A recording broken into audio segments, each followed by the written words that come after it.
What is up, folks and fellas? Oh, jeez. Like a... No more ice cream. You had enough today. All gone. You want a towel? No. What is up, fellas? Towel. Folks, welcome back to another one. You got her? Here's a towel. Here's a towel. She's got this, like, sixth sense for when I start streaming. Well, anyways. You literally said the catchphrase. Welcome back to another one. Before we get started, I want to give a quick shout out to, let's see, Ed from Kansas City. That's their card right there. Go ahead and check them out. They have an excellent eBay store, and I snagged these two second gens from them with issues for an excellent deal.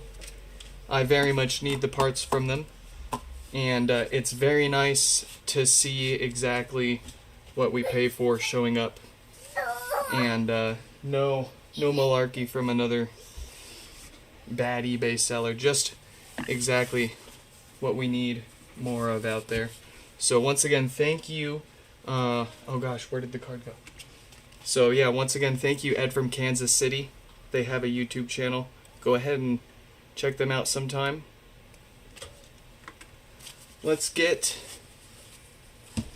ourselves queued up here.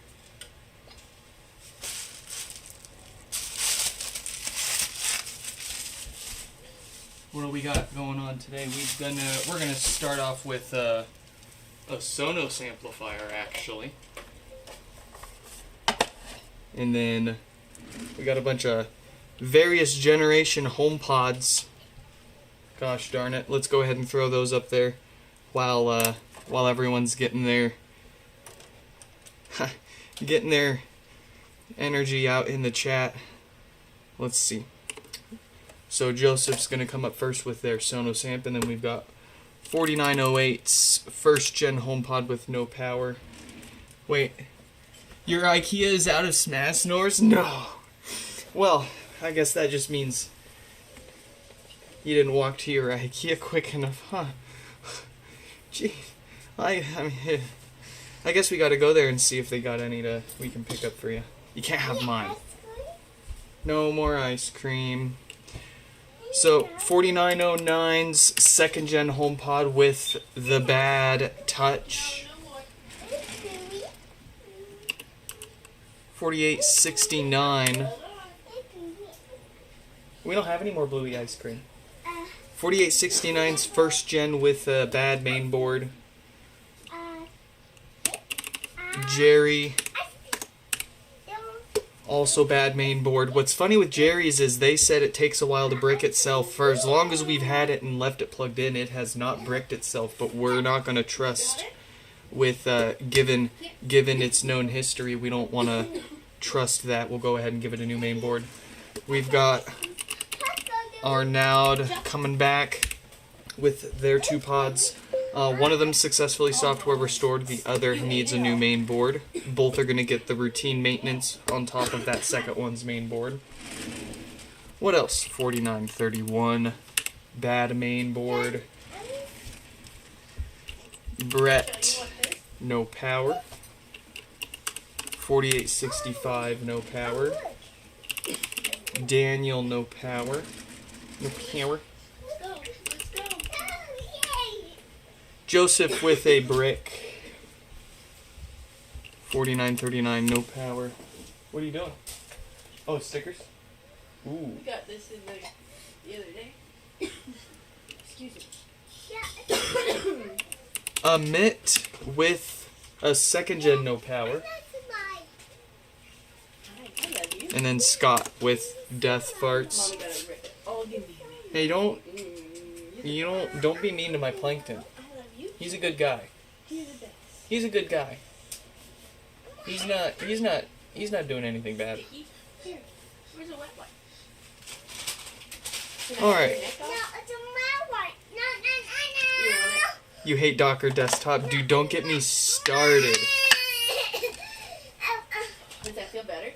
No, D- no, There you go. uh, Ugh, all clean. So much better. Docker, we You want use another wipe? Docker Desktop for some of our software at my day job, and Can mommy get it out? no. anything that we use for Docker is just the bane of our existence. Between Docker on Linux and Docker on Windows, it just, well, first of all, Jeez. do not ever sell an enterprise software solution that uses that requires at that I'm exerting. No, that's mama's. Windows and WSL for Linux, so that you can use Docker Desktop. Give me that. Hello? Because then you gotta freaking either put in some. Bye. Bye-bye. Ooh, let's message the first few repairs as well. Ouch. Why? You can We don't want to forget that. Sorry. This box will not open up, man. Okay. Here we go. Ciao. Whoa. You can color both sides. Let's take a try. Look at this. Stickers. Sunny sticker. We got more stickers? Sticker. Oh, look. Let's see. And there's underwater characters to play with. And marker. Here. We've got, I don't know if these are crayons or markers. There we go. Okay. They might be crayons. They got. So we got Joseph messaged.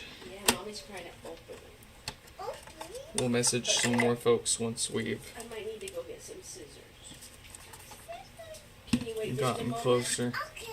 Sister, come on. Oh wait, So let's take. I got it, Chum. Mama. I got it. Oh, Chum. Let's take a look. Oh, there's crayons. Nick, look at these crayons. Oh, weird. Chum, crayons? They're weird crayons. Yeah. So yeah, this power Ooh, supply can mommy color is one? vastly Can I different color from the crab? the other ones I'm used to. Where did that go? Okay. Can mommy color him? Got it. Mm-hmm. We'll color him red. Can mommy color? Oh Can yeah. we share? No, this is wildly different from the one that we Color have. him? Okay. Can I The color the one? parts. No. The parts board courtesy of Oh, Sam. mommy wants to color. Excuse me. Here, I'll put this together. So Oh, wait, let's do this. Let's just take a quick visual once over. Make sure we're not missing anything.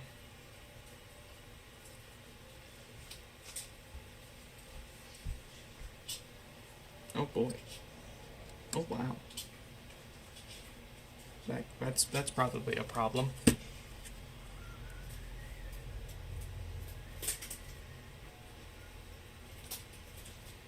I remember replacing. I thought we replaced something on this board, but I'm looking. Oh, I see them. Yeah, those two resistors up there are roasted, and they don't have.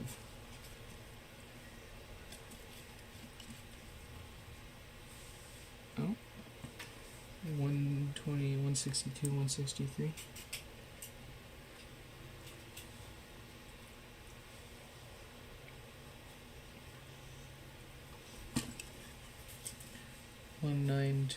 Oh, 102. So we need a 102. Uh-oh, need to plug it in. Where's your plug? Find the plug. Find your cable. Mommy's sitting here, little guys up here.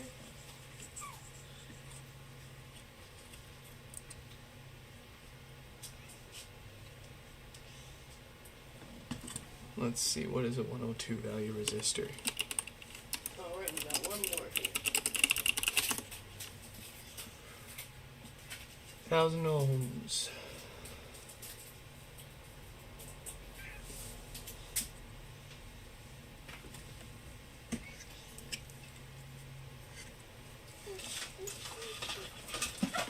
Uh-oh. Okay, yeah, done. I'm done. Hold on. Here, hold on, mommy. I'll plug it in for you. Let me- No, it's mine. Oh, okay. Well, you keep it. Oh, we got plenty of battery. Oh, no, you don't. Hold on. We gotta keep it plugged in. That's the problem, child. It has to stay plugged in. Oh, shit. It can make a mess. What did you say? What you say? What did you just say? It's in... Come on. Yeah. Yeah. Okay. Here. Yeah, those resistors are blown wide open Sorry, there. Bubblies. Alrighty, look at that. We've got octopus. Hold on. Hold on. We gotta plug it in. And then we got dolphin. And then watch this, child. Mommy, I'll set this up for you. Look at that. They're Those like ones are swimming. blown wide open. Okay. Alright, well we can replace those 3. Now this has to stay plugged in, okay? Bubble. Yeah, colored bubbles. 102. Wow.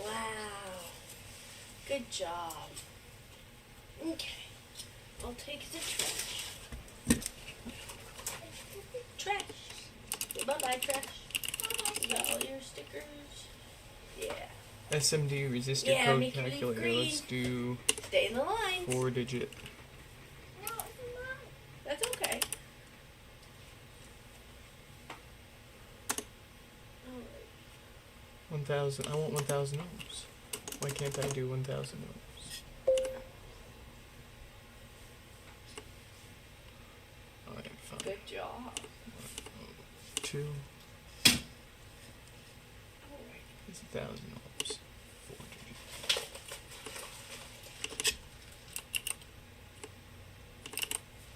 One zero zero one. Are there any 1001s on here? Cho, how'd you make my iPhone available for 5 minutes? Yeah, I did. In like a second. Yeah, I did. Yeah, you locked it. How could you do this? How was I gonna do this? What a coin! Yeah, that's called a treasure chest. Yeah, it's oh, not bubble. And not bubbles. Yeah, color the water in. Oh, hi, Keith. Hi, T. Darn, I don't have any of those ones. Gotta be nice. Okay, well let's go ahead and do this then. I love you. Let's go ahead and hop on Mouser really quick and Yeah, we gotta be so sweet to the kid. order up what we see here. Don't make a mess. Yeah, this doesn't make a mess. It's okay. Wow, shiny stickers. Okay. Do you need help? Ooh, nice. Ooh, big purse from the kitty. 6.7 mil. Uh-oh, once it sticks, it's stuck. Yeah. When you stick it, it's on there, Cho. I'm so sorry. And the other one. It's on there.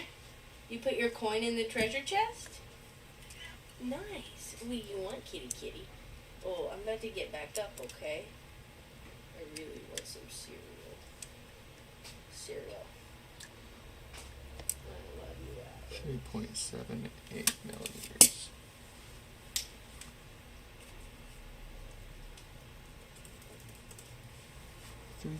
.4.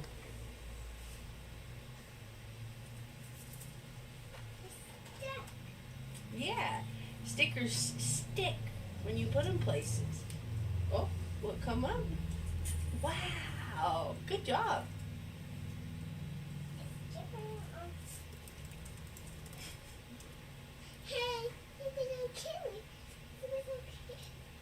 Yeah, she's so sweet.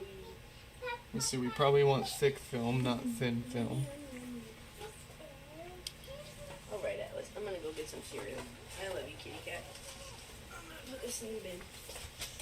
About 3.7. Hey, What? he was on the floor.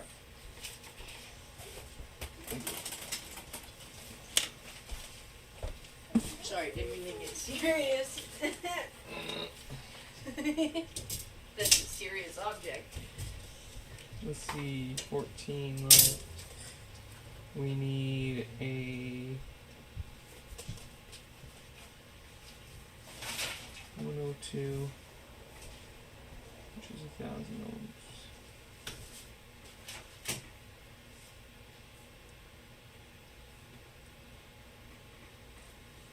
Why can't I find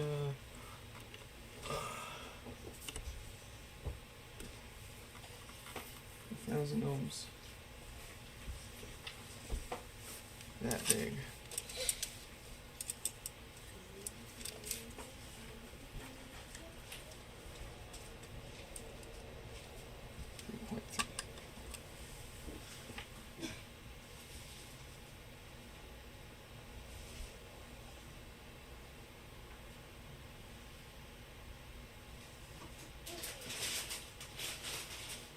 It's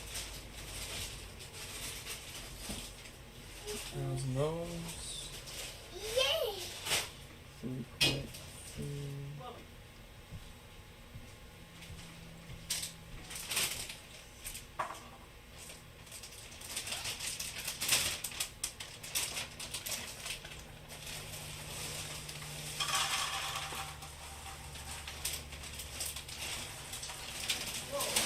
Yeah, found them. Okay.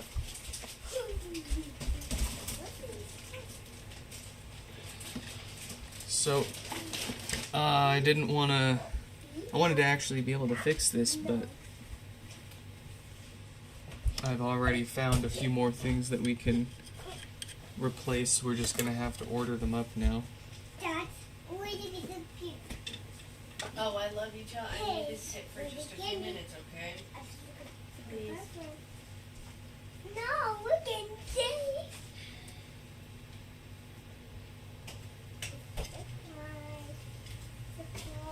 Joe, stop. Hey, Leave it alone. Joe. Not for yours. babies. Not for babies. Not yours. No, no, no. All right. Well, sorry for the boring start to the stream, but we'll have to wait for those parts to show up. Please be good babies.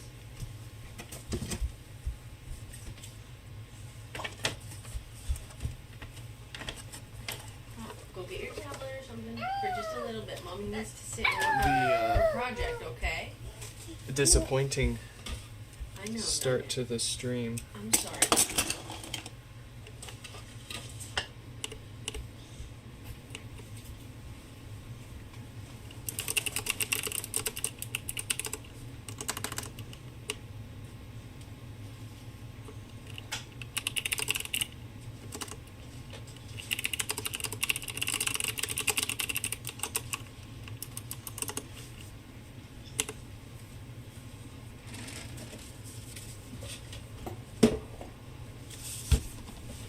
What happened? It's a platoon.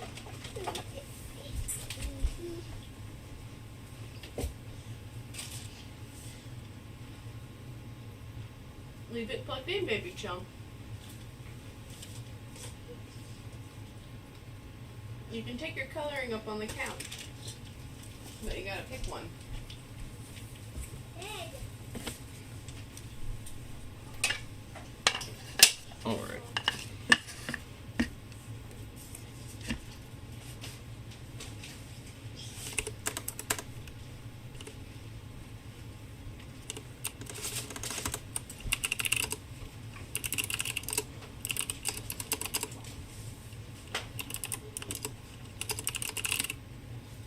We got 4908 Okay.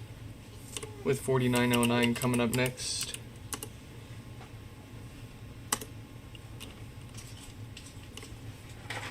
Hey, you know you cat, sir.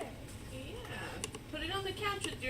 so you can watch your little kids thing in color.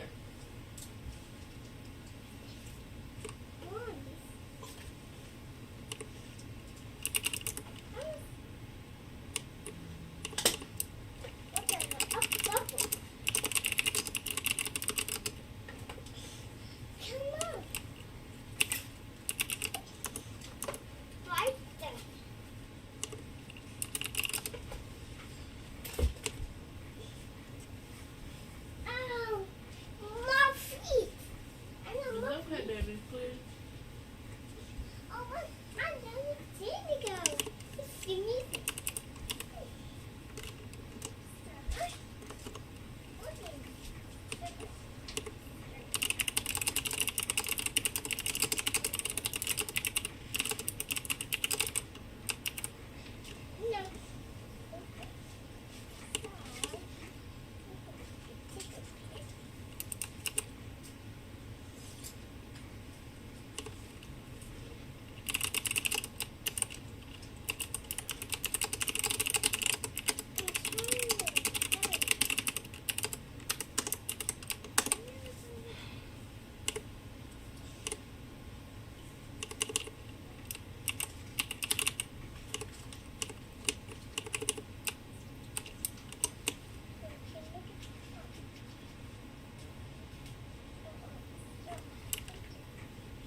Alright, now that we've typed 5 novels,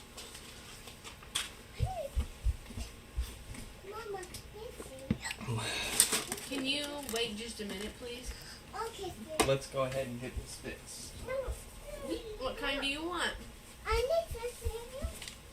Come on, let's go sit down. No, babies, you're just gonna tell me what kind you want, and I'll bring it to you, I okay? need to see. Do you want what mommy's eating? No lights, no You power. want this one?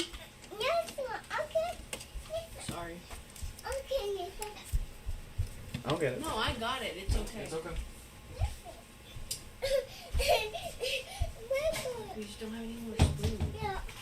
Okay, wait. I was trying to eat my cereal, so I could give her my spoon. Yeah. It's okay.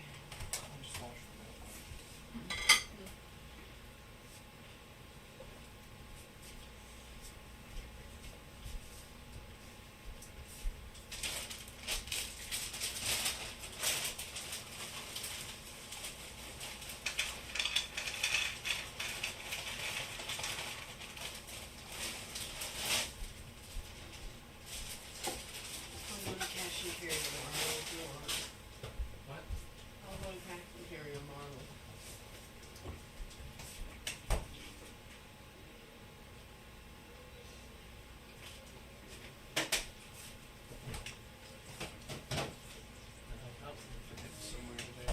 What? I thought we were forgetting someone today.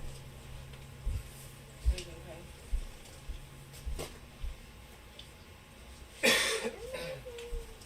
Alright. Let's fix something.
Are you eating that cereal?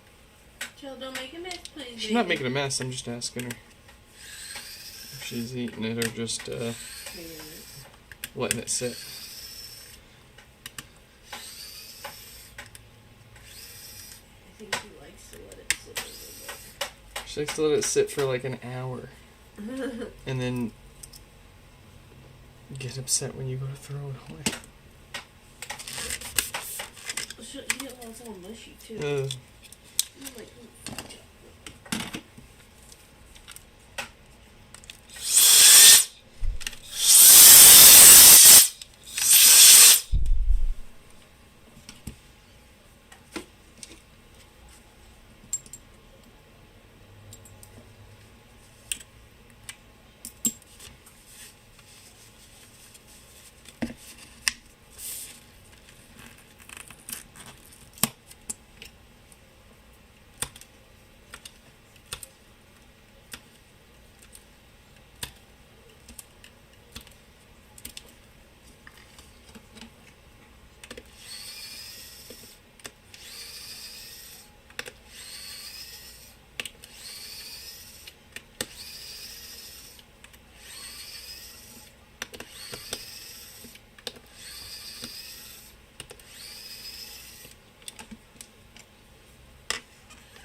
What are you doing?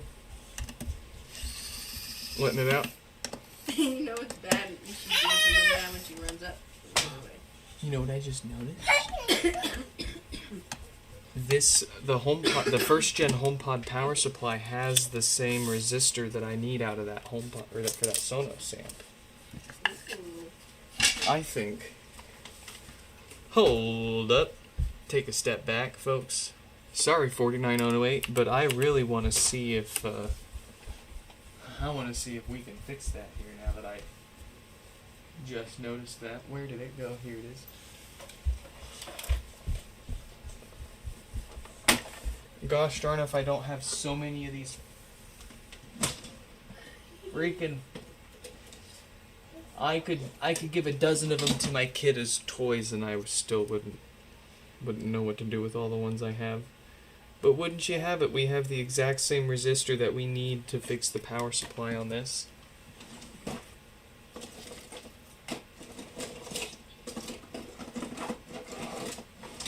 I'm going to need 2 of them.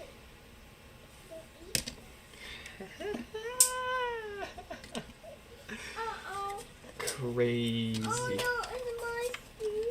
Oh, you broke your spoon. That's the only spoon we have. That's like the last one, Chell. Okay, not spoon. So we don't have any more. Spoons are all. Oh, I can find one. I'll find a spoon.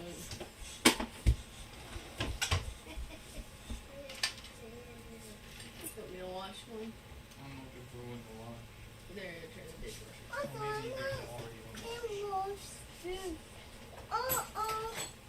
Uh-oh, guess what Dad found? Here you go, Bucko. Break this spoon.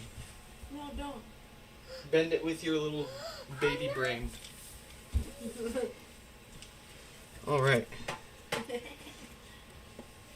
She said spoon. So what the heck am I talking about here? Let me show you.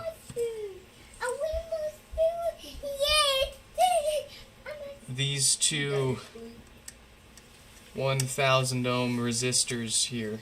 are quite cooked. And wouldn't you look at the first gen power supply? We got the exact same guy right there. Hey! So, we don't need to even wait for it. Let's go ahead and grab ourselves a couple of resistors.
Alright, and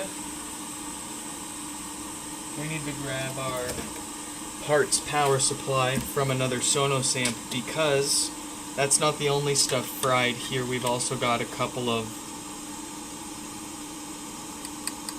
massive resistors here that are quite blown. So we'll go ahead and, thankfully at least, despite all the differences on this other parts power supply that we have, there are the same resistors here. And actually, before I take those, since we're at the theme of it, wow, would you look at that? Even our HomePod power supply has them. So you know what? Let's just go on with the theme of it and take the parts from, take everything from the HomePod supplies. Let's do it.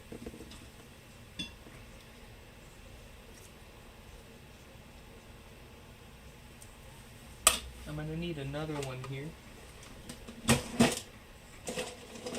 for 3 of those resistors. Here we are.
Alright.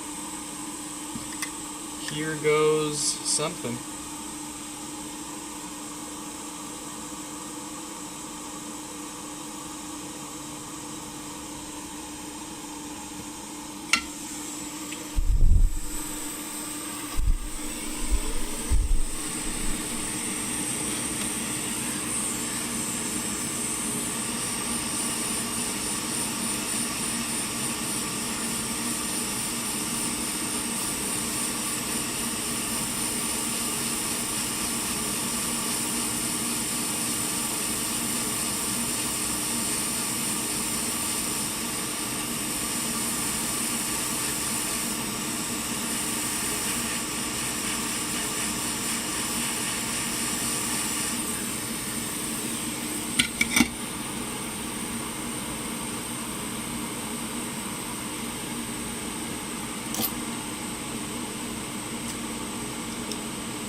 Quite nice.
Keep on.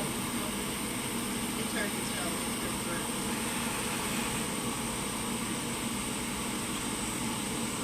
Alright, we got those replaced. Now let's get our resistors that started all of this, that kicked this whole theory off.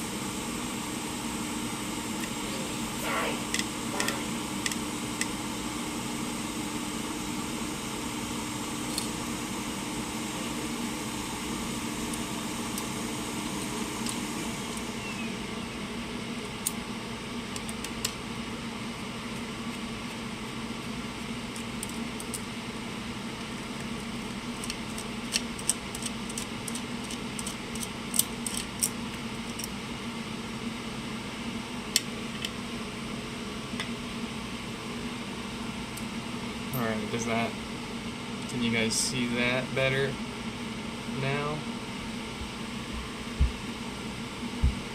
No, of course not, because they're right there. And I gotta do the board like that. Let's see.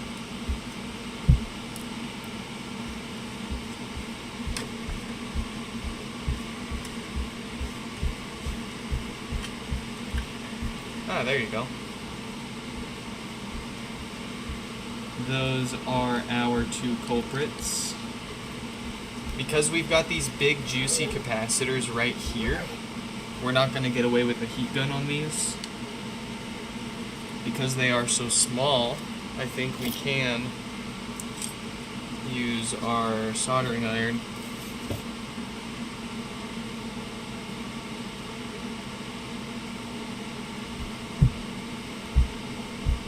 There's one.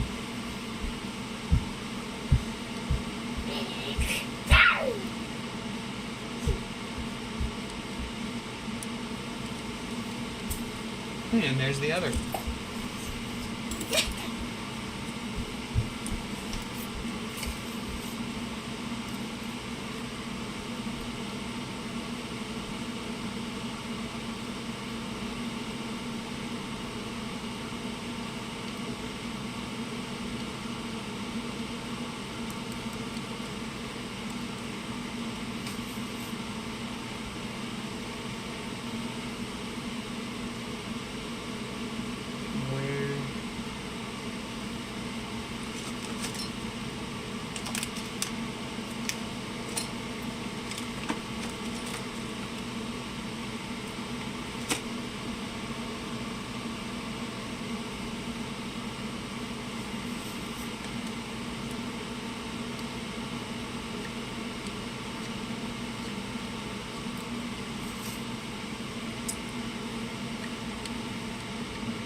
on the bright side, if this doesn't fix it and everything blows up again, we've got plenty of power supplies to pick more of them from.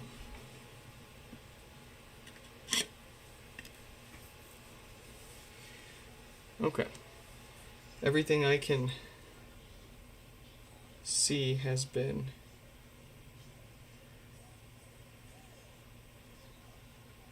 replaced.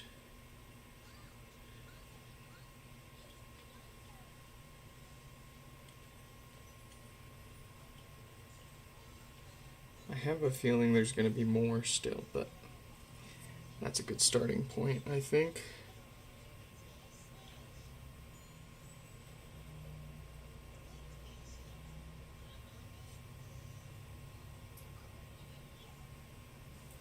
Okay. Yeah. Let's put on the safety glasses.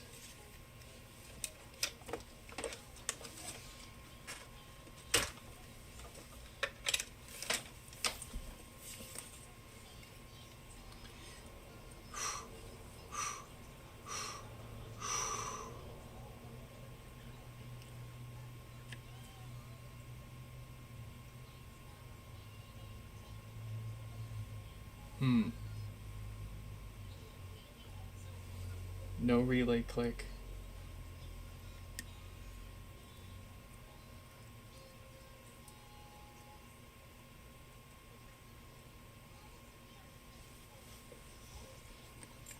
Do we have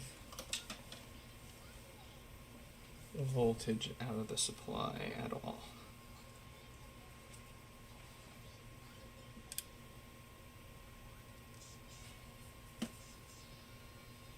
No power out.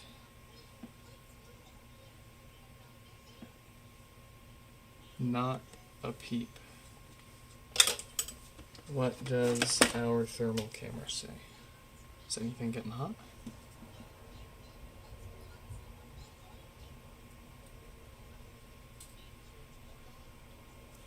We do have some stuff getting hot.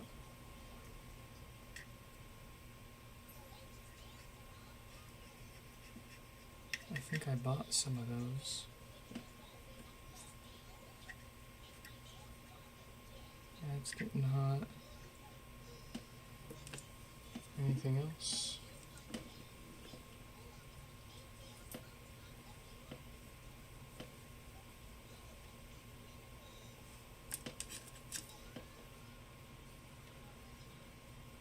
This getting hot. Okay.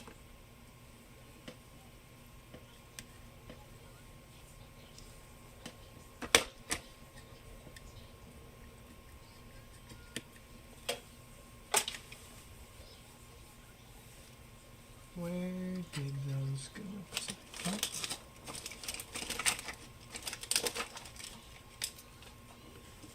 I want to say I bought some of those.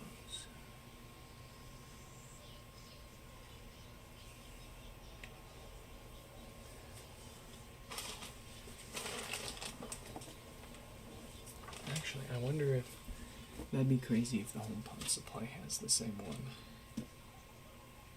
No, it's different.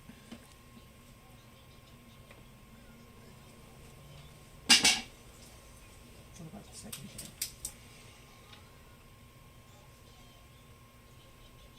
Nah, different. Okay.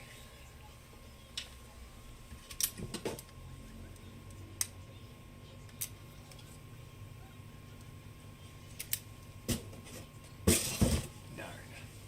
Progress, but not enough.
Oh yeah, that guy's cooked.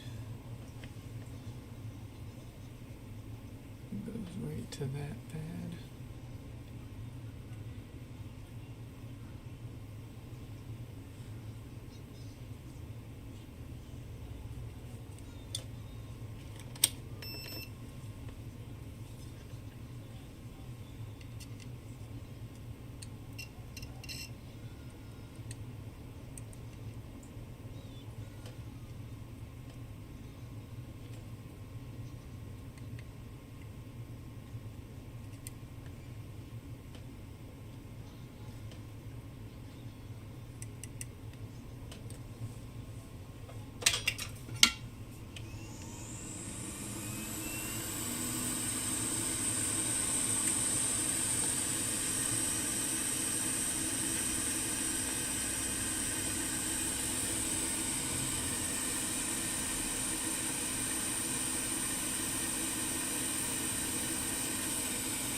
Okay.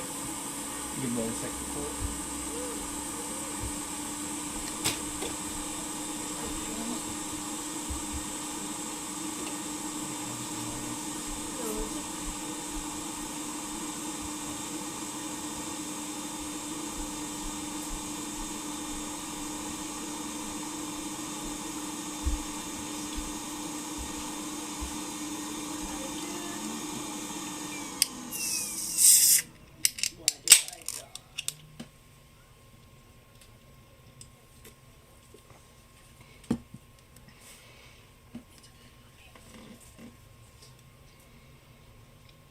Dang, that looks great.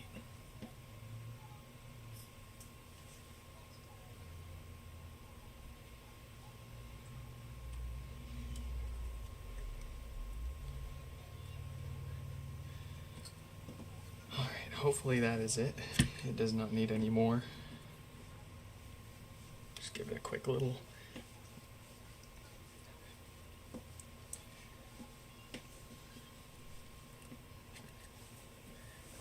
whip around just to cool it off another second or two. Glasses on.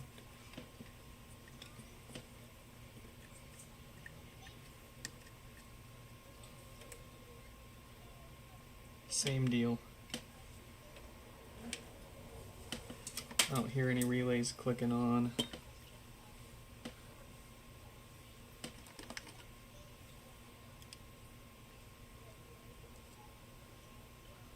No voltage out.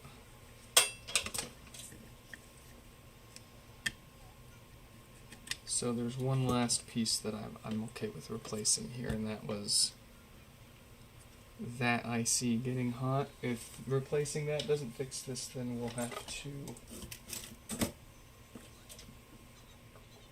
order up a few parts. Yeah, that's still getting hot. Do we have one on here? We do. We do. And it looks to be in much better shape than this one.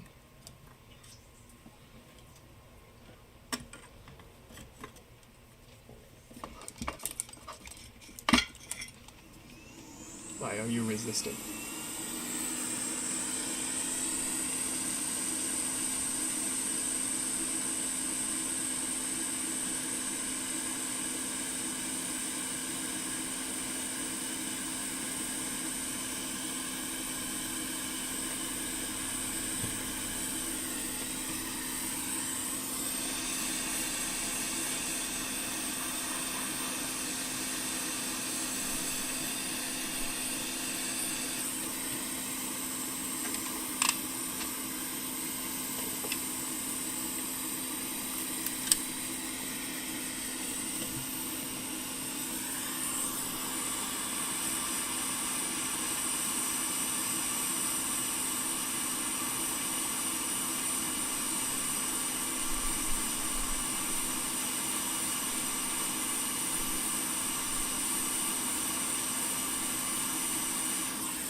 There we go. Thank you. Nice. Oh, I want to go. I love you. Even if you're gross. Huh? What, babies? Okay. Okay. What's over here? Butter. Mom's gonna go to bed early tonight. No, it's not. No, you can stay. It's okay. Oh my God. Don't worry. I thought you were mine. Please click on for me. Ah.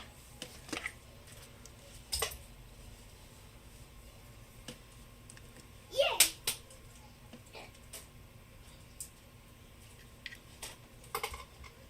This one's getting hot. Yeah, usually all these ICs need to be replaced, and I don't think I have any more of those.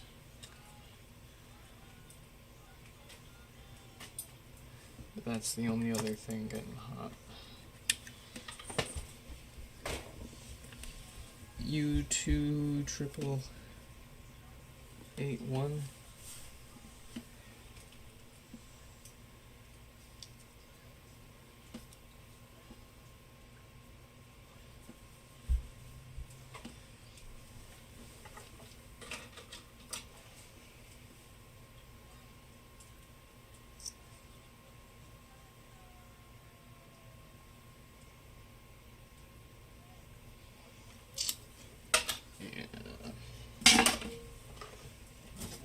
I think this has a one.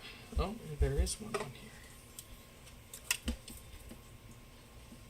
But I have a feeling it's in just as bad a shape.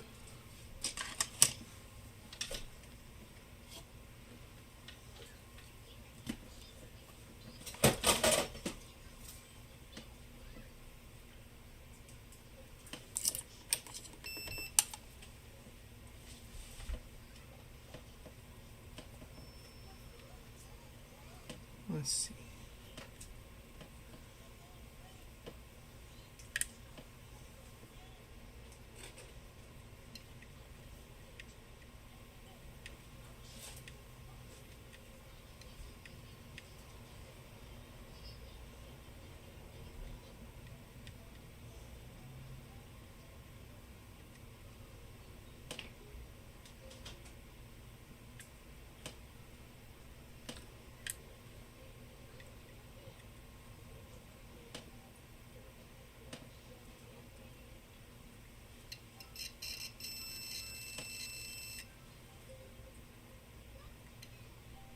What?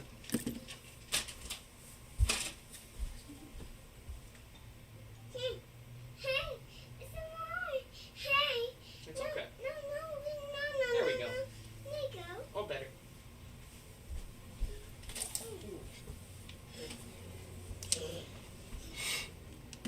You don't want anything before I go to bed? No.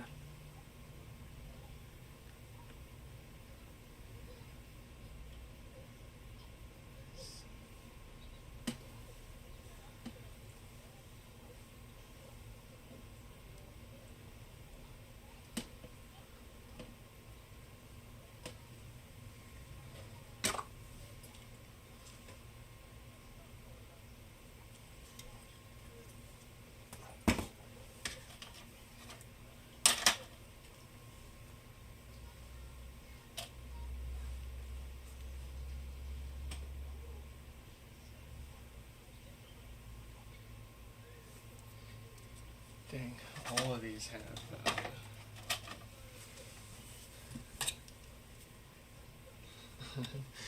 Alright, yeah, I'm still gonna have to order some parts for this. U28881 seems to be a pretty common failure point on these. But that's okay.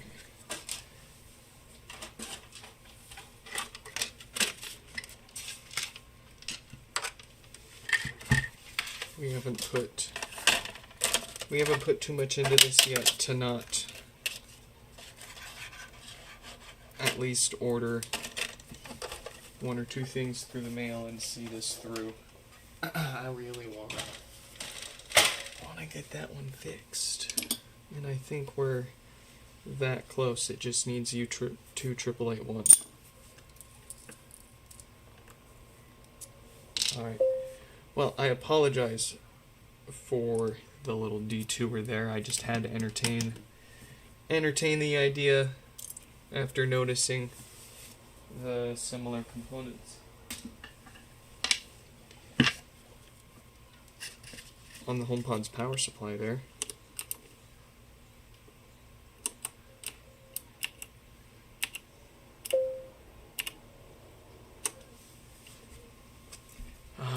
see. Jason. What is up? What is up? Welcome back. Welcome back. How's it going? Speak of the 3D printing devil. Ours just finished. Cranking out another USB adapter for the HomePods.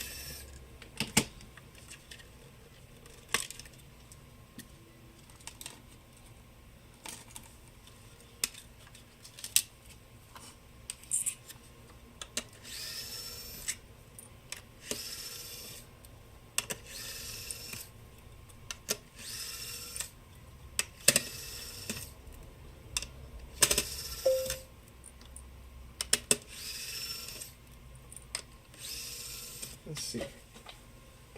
Where? Let's see. Was that you? Get the Sonos. So I think we're like 99% there.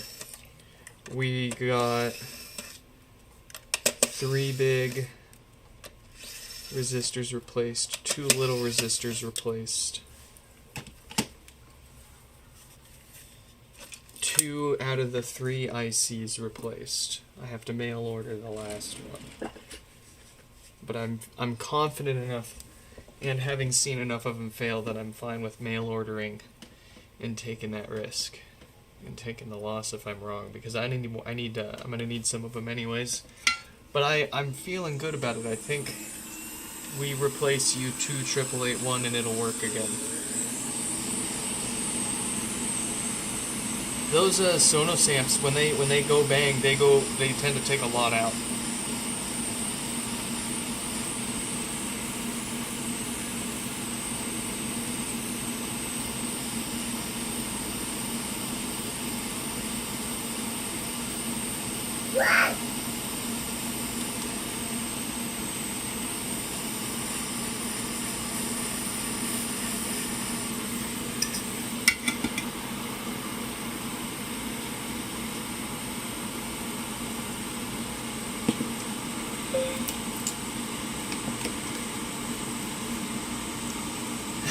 You think Sonos is garbage?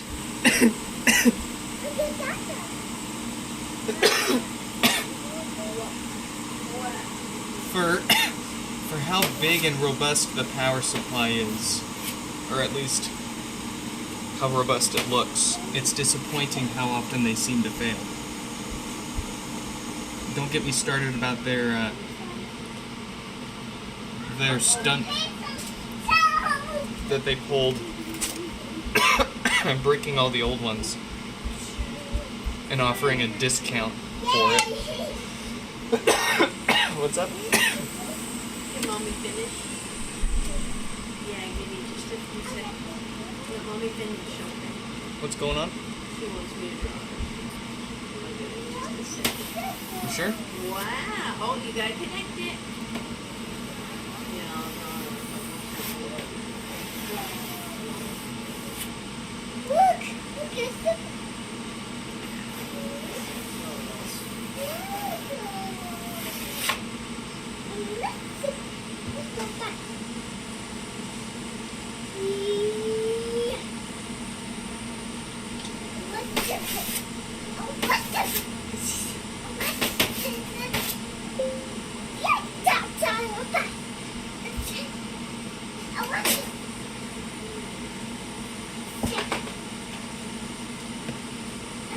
Where's my good tweezers? Oh, they're over there. Too lazy.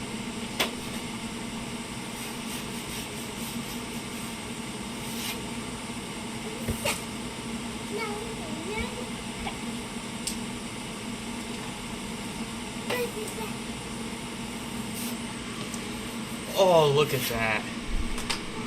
Oh, ho, ho.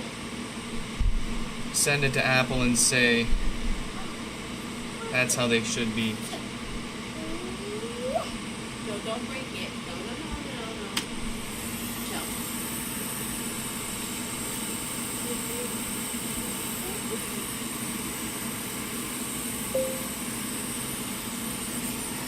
As a company, they're not doing well either, huh? Can't be surprised.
How's the car doing? Ah, geez, which car? Don't ask.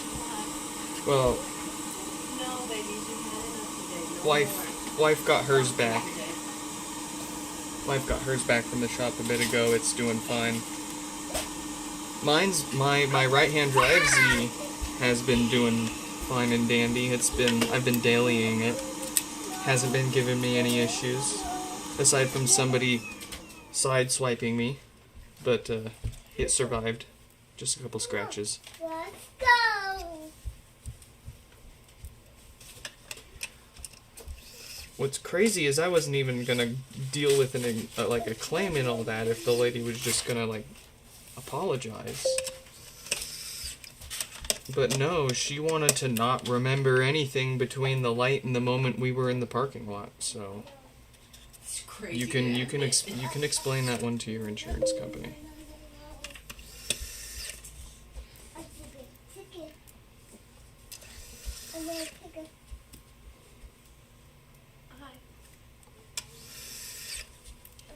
Thankfully, I have a dash camera, and every intersection in Bellevue has a camera on it. Publicly accessible. So it wasn't. It was absolutely trivial for their insurance to accept fault.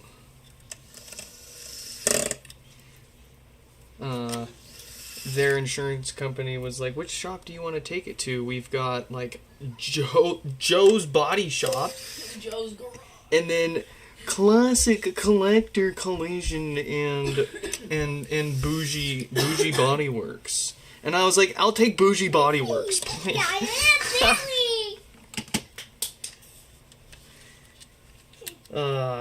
$1,600 to buff out the paint. I said, "Just give me the check. I'll do it myself." Crazy.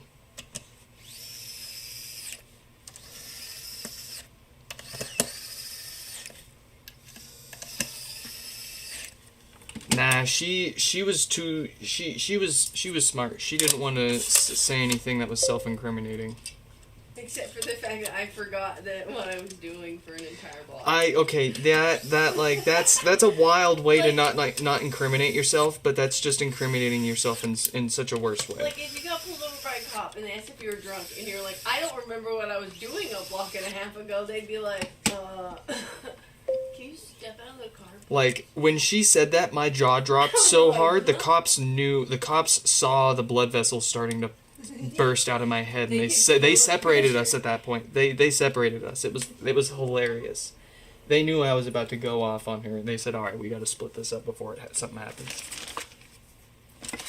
I cannot believe. I will, like I said, I will 100% take that lady coming up and being like, "I slipped 100 million times over," rather than her saying, "I can't remember what I was doing after leaving the light." I slipped. I believe I slipped and misjudged the spacing more For than how for wet thing. and rainy it was, sure, fine. Except for the fact we were going fucking uphill. And how long have you been driving around? You should know how much space to give yourself and slow down. You shouldn't just be flying up 35 miles an hour to a block of stopped cars and freaking... Not only that, if you've lived in this area for any amount of time and driven down that road even 3 or 4 times, I feel like you should remember that it gets backed up at the light, at traffic time. You know? Yeah. Because that's why I was stopped so far back. Not even like too far back, just a car length and a half. It should be 2 car lengths, but... this is the way to put the troubles. Okay, I didn't hit the first thing. God, that makes it a clusterfuck. Had an older lady hit your van door, your work van door. Oh boy. Oof. Gosh, what is it? Okay, man, I don't know what it is. COVID literally ate holes in people's brains, Nick. No, it just feels like every time I've ever been in an accident, it's my fault. I've always been honest and upfront about it and owned it. But anytime I've ever been in an accident, that's 100% undeniably, unapologetically, in some cases criminally other people's fault. They just... I don't remember. I swear the light was green. Oh man, I do wish I would have asked the cop what that lady told him. because I told him that she said I slipped, and he just chuckled. And I just shrugged and said, I was sitting still, so we live our lives, right? The only thing I'm a little salty about is they didn't ticket her for this. Yeah. Like, she didn't get a ticket for it. But they probably didn't want her to complain about me pulling my car around her and making her stop because she tried running away. Dumbass. That's a fucking... They probably didn't... crime in itself. They probably didn't want to deal with that, and then... Because, like, her hitting me is on the cameras. But her saying that I sped around her That's and like then an stopped in front of her is, you know... And I have all of that on my dash camera, and I showed them all of it. I showed them literally all of it, and I explained to them literally all of it. And they looked at me and they said, you know... You know? Don't, like, obligatory, don't do that. But also, like, good job. Like, low-key, good job. Nick smiling. I used to be a cop. And I'm just sitting there like... You expect me in a right-hand drive twin-turbo Japanese import sports car to sit there and let some white cargo van drive off after sideswiping me? Nah. I've watched too many car crash videos on YouTube of people running away. I'm just not letting it happen out of principle. For the principle of the fucking... Like, for as long as I cannot put anyone else in danger, I'm chasing your ass down. I've never had anybody try to, like, just leave after getting in a car. That's crazy.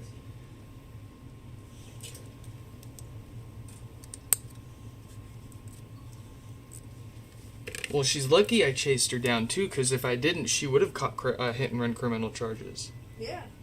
That's what I'm saying, man. It's a crime to hit and run. Like, it's a whole thing. Yeah. Well, what's crazy, too, is she somehow doesn't remember anything between the intersection and the parking lot where we ended up in, but also remembers being scared from me honking my horn at her and thinking... She said she thought that she just cut me off, and I was honking my horn at her. Scared when you cut... when something like that happens, ladies black out for a second? Holy shit, man.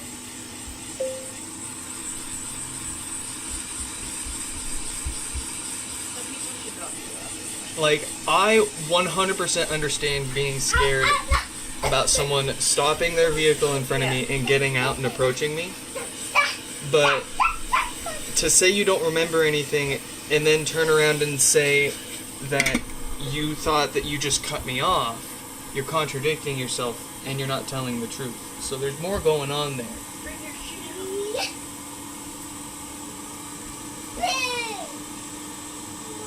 So when you heard me honking at you and following you for the first mile, you should have pulled over.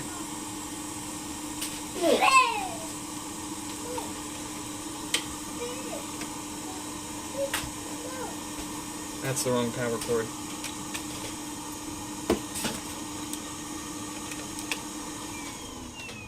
I don't know. I should just go sign up to be a cop. To be fair, the money's pretty good here.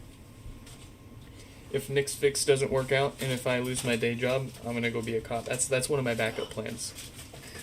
It is, you know, I could be one of the good ones. But no.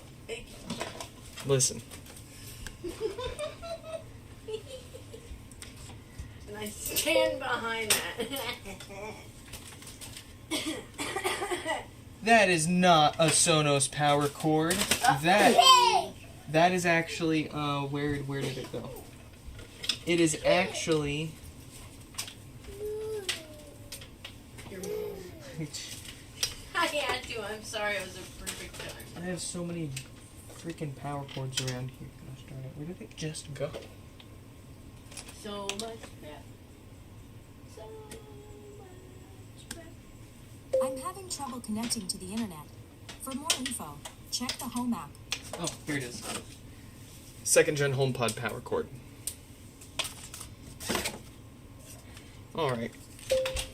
Don't Don't buy the $25 drop shit slot bags at conventions, guys. It's garbage every time. Ooh, speak of the second gen devil. Let's grab that power cord. Because we're going to need it for this one with some touch issues. It's a little touchy, maybe a little insensitive.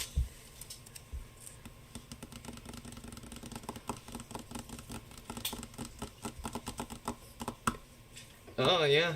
No, that kind of... It is not turning red. And if I swirl my finger around, is it gonna... It still thinks I'm touching it. Your HomePod is about to reset. No, please don't. Keep Okay, so that is just a taste of the touch issues that these second gens tend to develop. I've got here. You gotta plug it in. Plug it in. Oh, here, okay.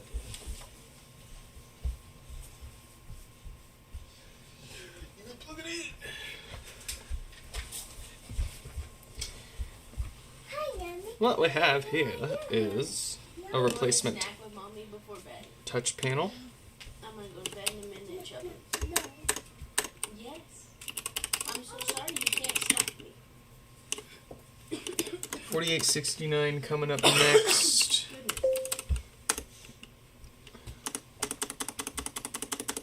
So we'll let them know.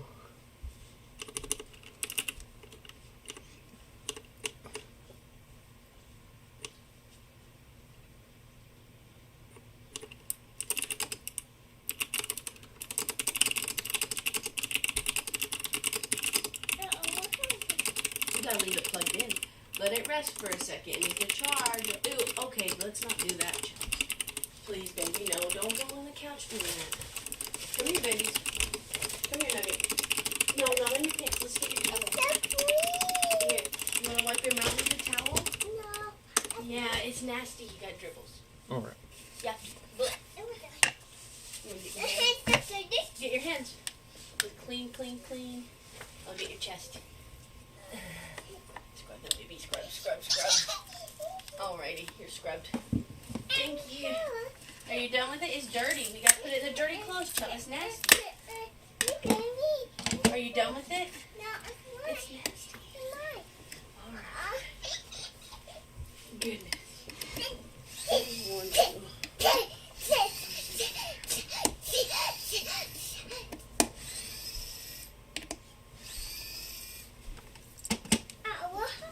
You gotta leave it plugged in. Don't use it for a few minutes, okay? Wait, just a little bit, okay? Where'd my other house should go? Apple did us dirty. They didn't even give us a drawstring on this. What are you looking for? My other house should. It's gone.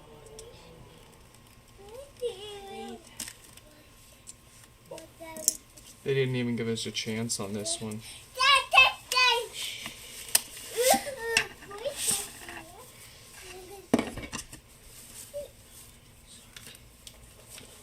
I'm just seeing my house. No, go for it.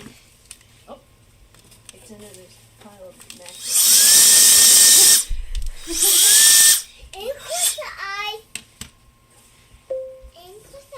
Close your eyes. Where's Joe? Peekaboo. Huh? Okay.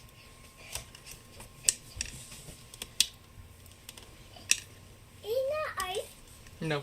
No, Mama. Hey, the better. Boop.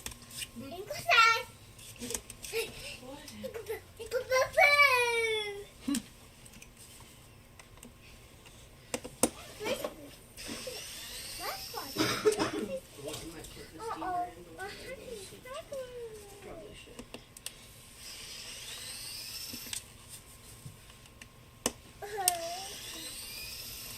Better get down. Joe, don't get up there, please. Let's sit down. Joe.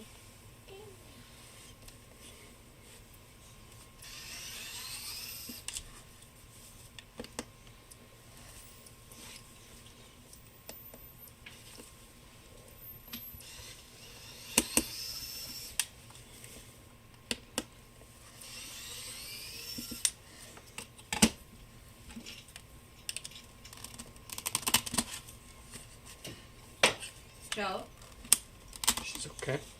I know, I just hear glass clinking.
You and me, baby, ain't nothing but... Okay.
Alright, touch panel replaced.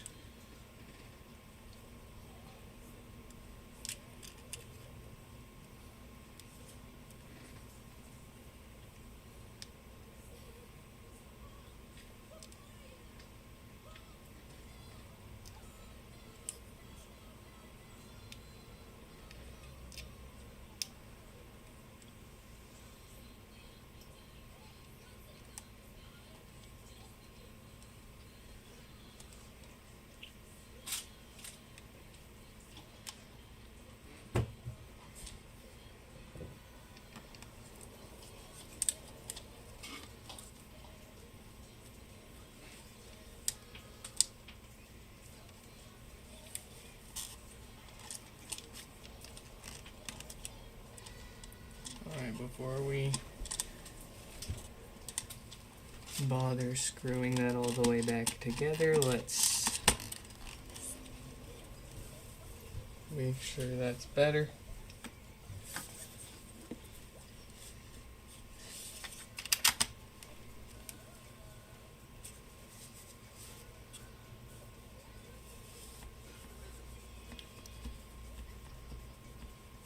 Tap and hold should turn it red.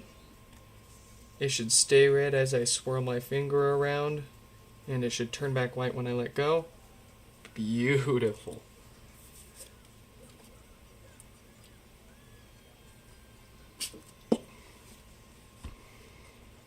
I'm having trouble connecting to the I'm having trouble connecting. You guys think that works? Ooh, I need to get the heat gun, or the hot glue gun plugged in if I'm going to show off how to put one of these suckers back together.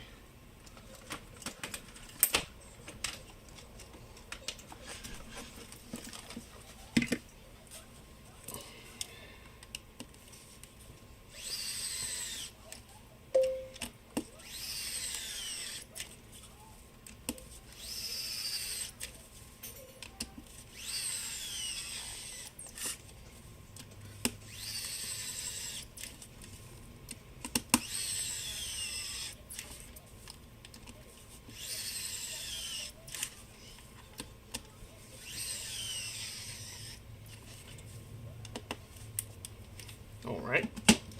Alright.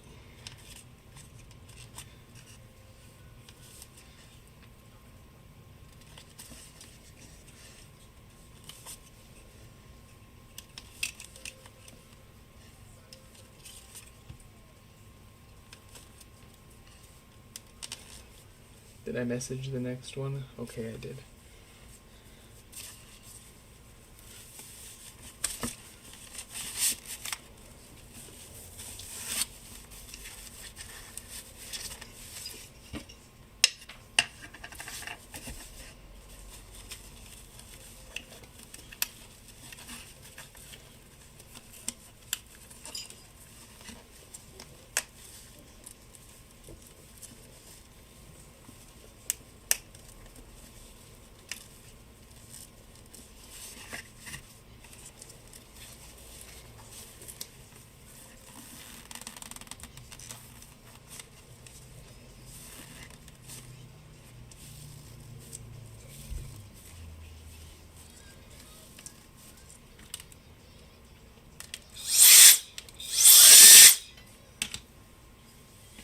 Here's how we do it.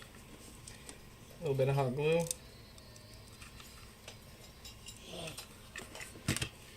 And we take our inner sock and just a couple of small dabs on each of those tabs. Is just enough to hold everything in place without having to destroy anything if it ever has to be taken apart again in the future.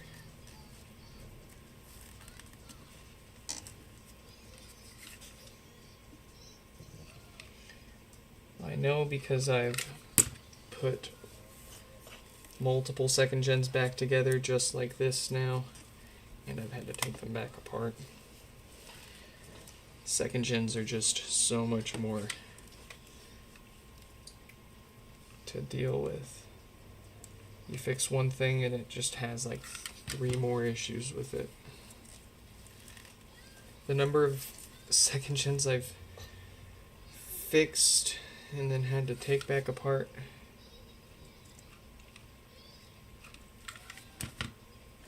because of some other weird, obscure issue. First gens are they're pretty great. I love working on a good first gen. You rip it apart, you replace a few things, you slap it back together. It's happy. Second gens, you literally rip it apart. You literally replace everything. You glue it back together. It works, and then it stops working. It develops a new issue.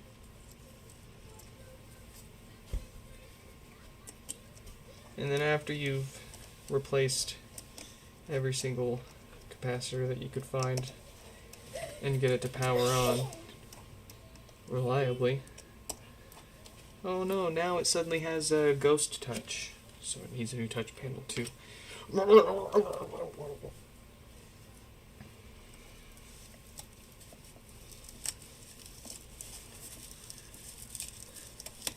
Well, anyways, here's how we do it. Just use a little bit of hot glue to hold the inner sock down. Lightly tighten the metal plate in place, and then stuff the mesh under, like so.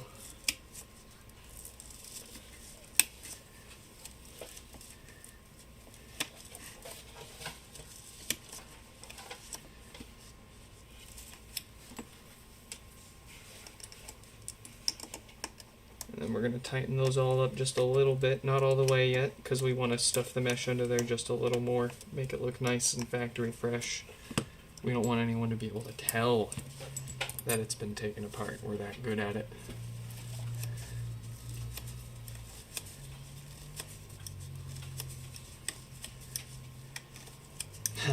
I get people messaging us all the time, hey, I've got a, well, you know, of course, a lot of people with one at this age have multiple. Hey, I've got another HomePod that is having issues. I'm not sure if it's the same one that you fixed before, but I can't tell which one you worked on out of all the ones I have. Look at that. Beautiful.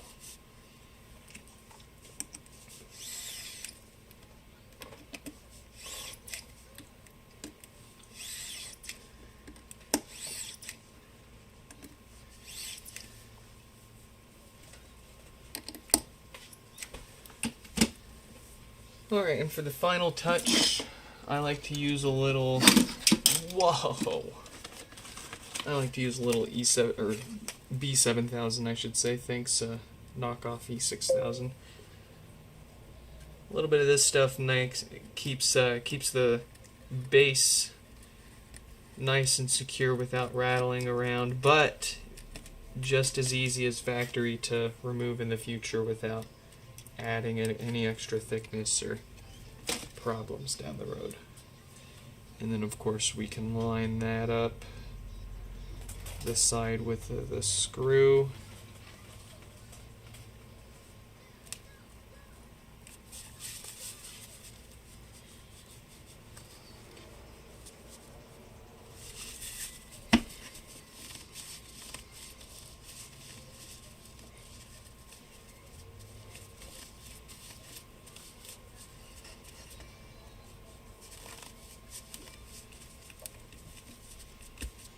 There we go, that looks better. That looks better than what I've seen from the factory, I'll say that. The way that this was kind of sticking out when we first got it, it almost looked like someone had already tried taking it apart before, but let's give it one more sanity check. I have no reason, I didn't see any reason to believe anybody actually tried taking it apart before.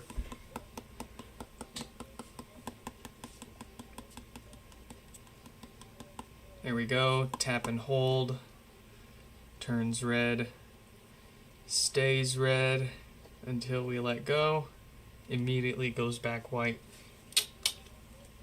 Beautiful.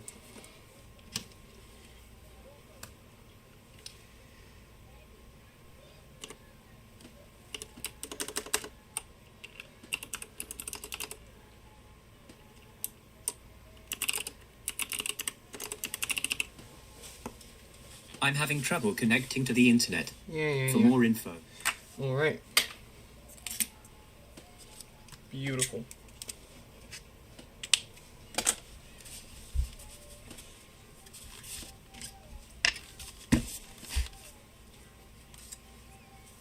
The next one up here is coming back up on the bench because we tried to restore the software on it and it was telling us that it's got a bad main board altogether.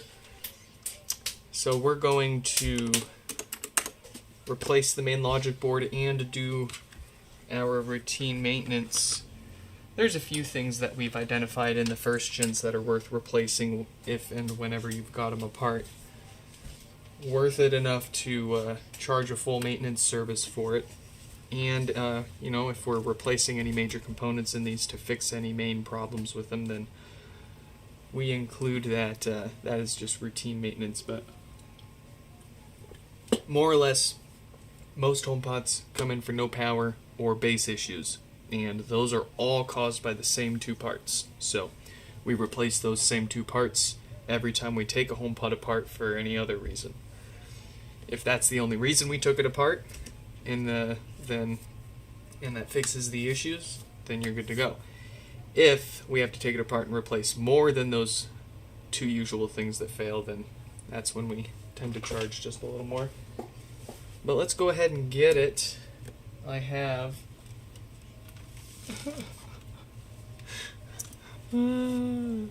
my parts pod.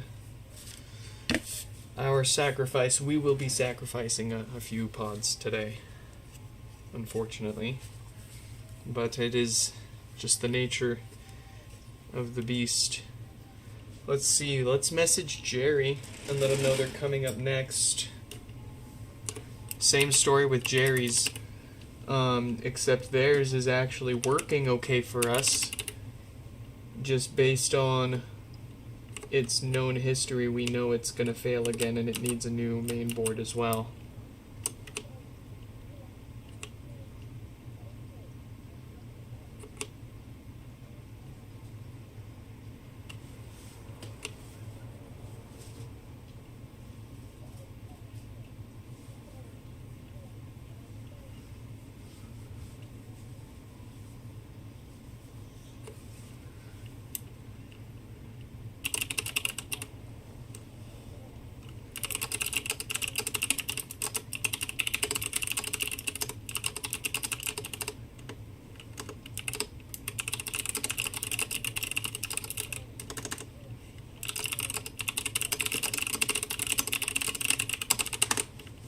There we go.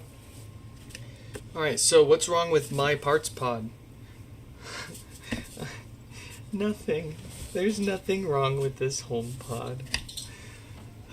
Let's take it apart.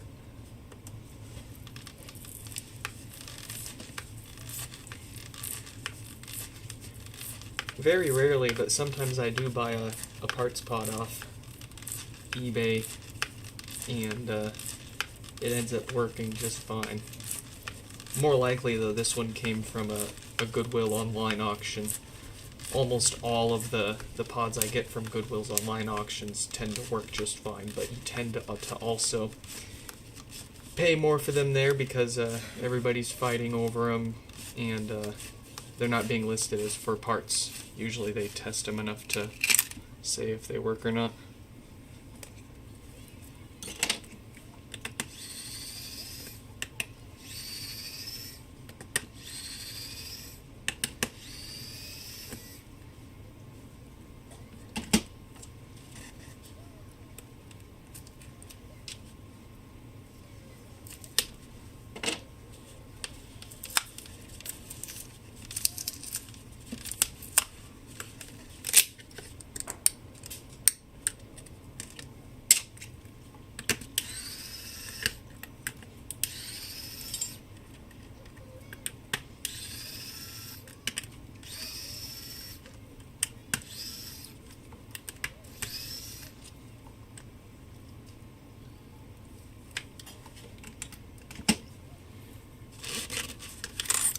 There we go. That's what we're looking for right there. And you might be wondering, can we repair the issue with their board in particular? And the answer is maybe. I don't like to try when we've got so many others to fix.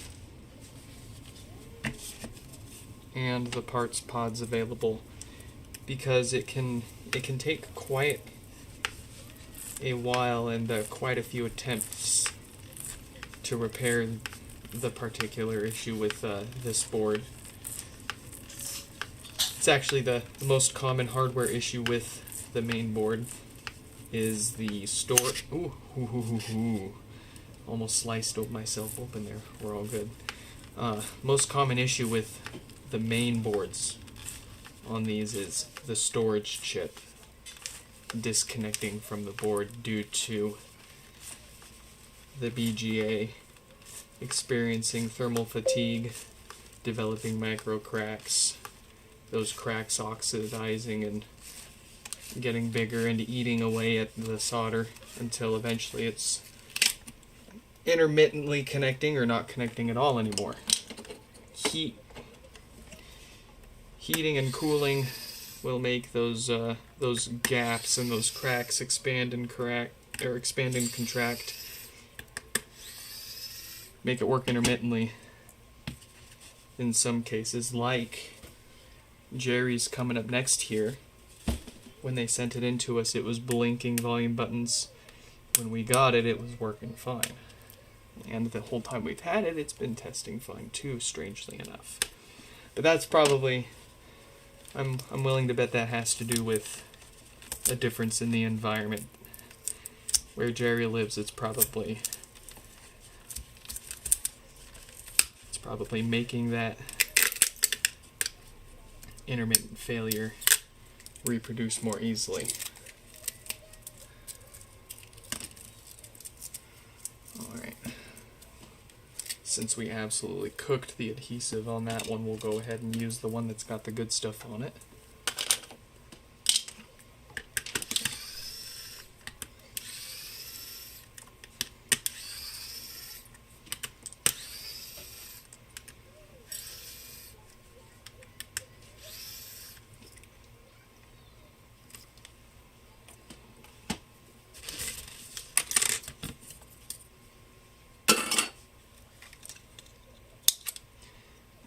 There it is.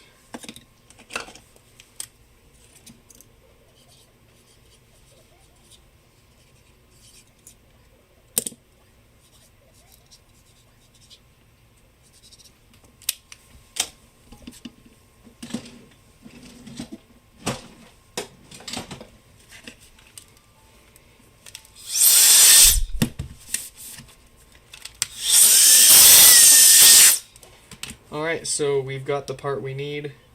Let's take it all the way and, like we were saying earlier, replace the stuff that more often fails in these so that it doesn't come back to us for base issues or no power.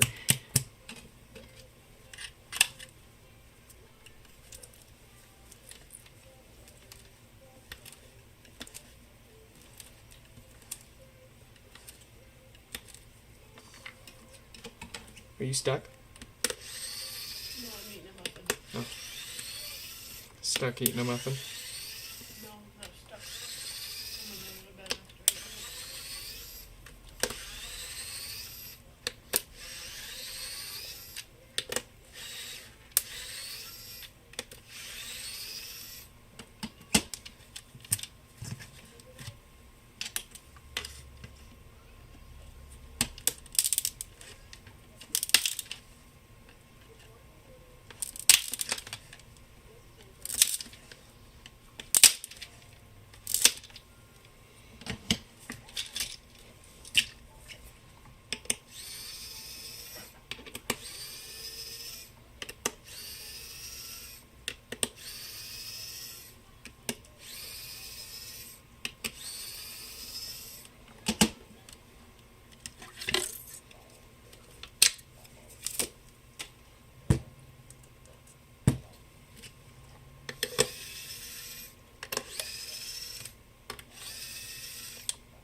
what's on the menu for this one.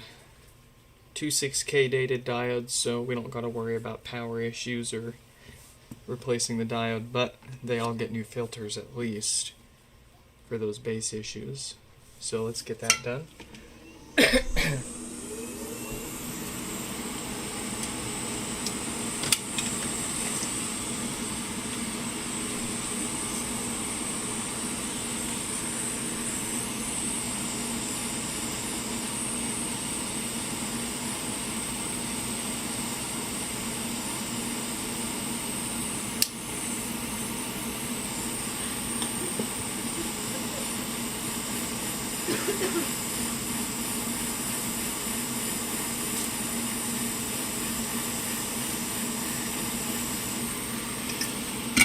That cat would not be all that people to the lake for running.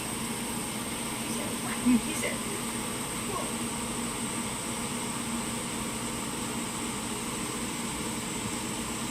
Cats are one of those animals where sometimes you feel like if you live with them, you have to like let them know you exist. Or what?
Hey, Dad.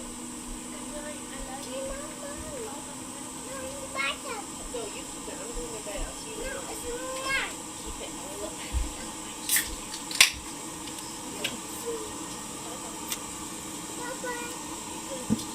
see you in the morning, okay? Yeah. Well, have a good day tomorrow.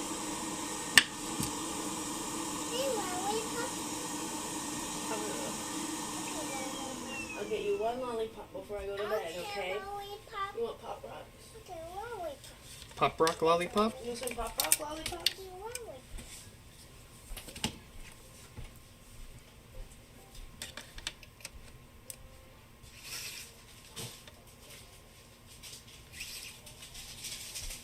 I guess we'll have to find more of these before Valentine's Day's over for you. Because you were eating almost that whole bag I got last year. Which I won't complain about it. If you're eating it, you're eating it.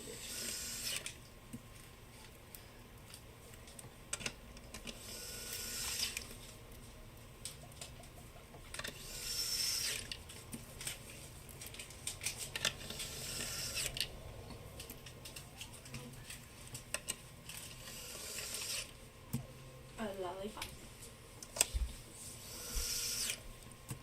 Chop. Lollipop. For you. Whoa. Good. Mama, sleep. Bye-bye. Sleep tight. Sleep good. Hello.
Goodbye, board. I'll miss ya.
Ding dodger.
Yeah.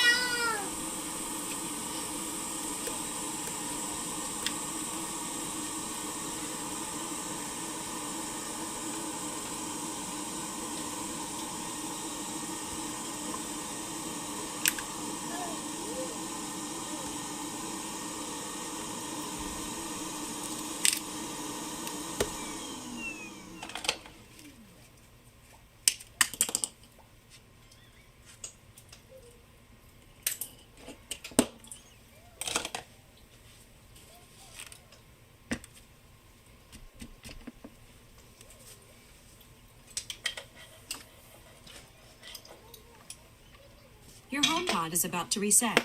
Keep pressing until you hear 3 beeps. Yeah, I bet you're excited to hear that again, huh? Me too.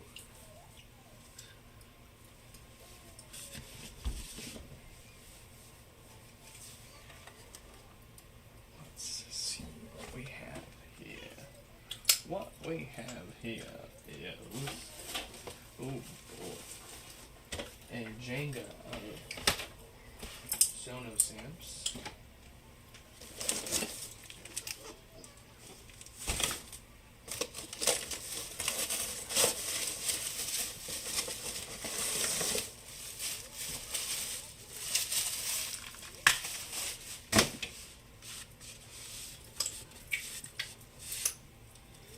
Dirty, but not beat up. Feels like it'll survive a wash, a gentle wash.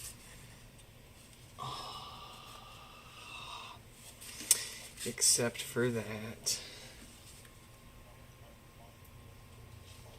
See, when people don't pack them nice and right and keep the cord away from the mesh, you get what was a savable mesh, now dingused, because the cord was rubbing against it.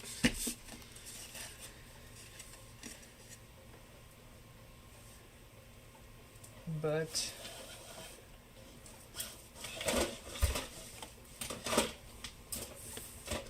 let's see if it's got what we need. Ooh. No lights, no power. There we go, 4869. We're ready to rock. Ready to reset, update, and what have you. This pod here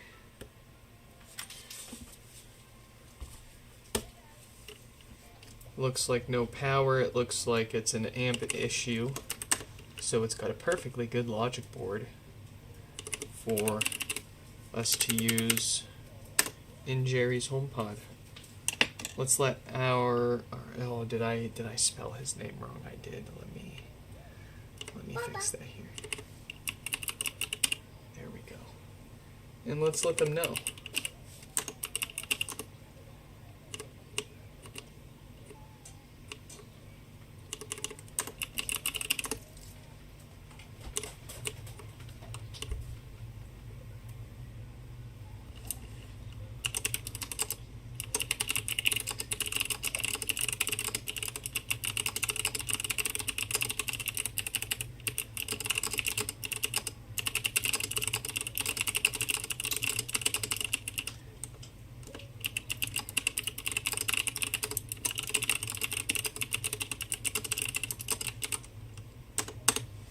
Here we go. Let's dig in.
That's the clear stuff we put on.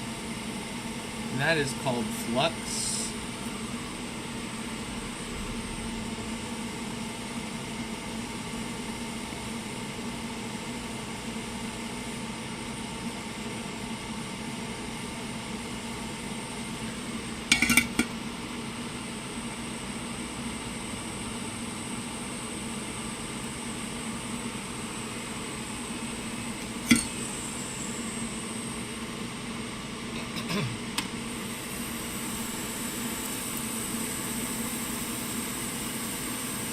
We use flux to help remove the oxidation that builds up on our pads, on our components, and the board. Without flux, you won't have a good quality solder bond. You can imagine soldering things together like a handshake.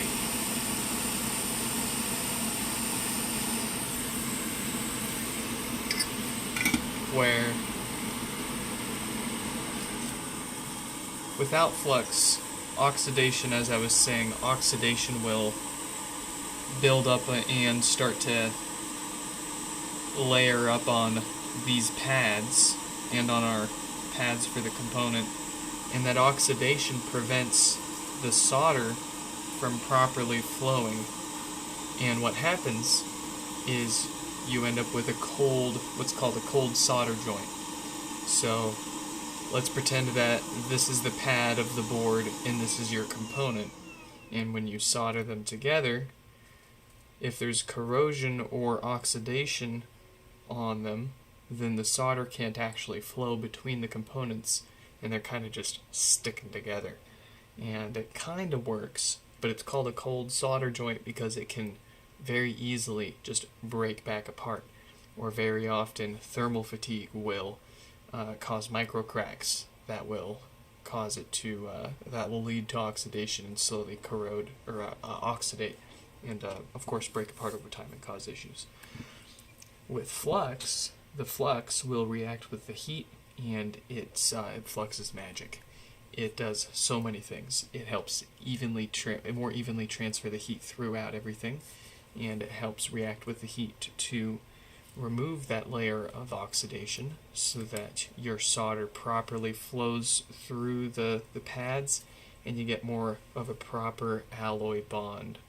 You're not just sticking things together and hoping for the best whenever you're soldering together. You're actually you're genuinely creating a new alloy metal that's bonding the parts together and creating that true solder bond.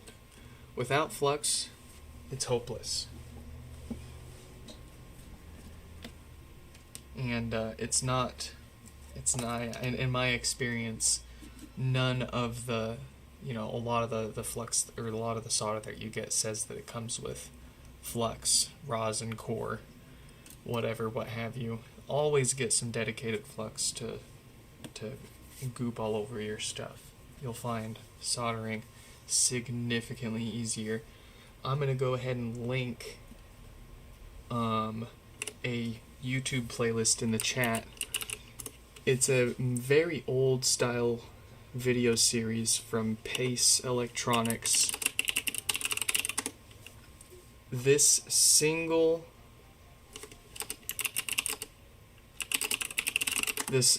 fact right here will help contribute the most to your quality and longevity of your soldering. You don't need to watch the whole playlist, but I'll link the whole at least watch the first video. If you're at least at all remotely interested in soldering, heck, before I started offering HomePod repairs, I did all sorts of hobby soldering for my own stuff, and I thought I knew it all. I thought I had it down, but once I watched that, it was like an epiphany. It was like, oh, that's how that actually works. Okay. and it was just a night and day immediate difference in not just the quality, but also how much easier the solder flows through everything. It's magic sauce.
Yeah, another excellent observation there. The reason why nothing else is just flying off the board whenever we're going ham with the heat gun there is because everything else already has a bit of surface tension, again from that solder bond holding it to the board. That solder bond is overcoming the force of the airflow from our heat gun, so surface tension's keeping things there.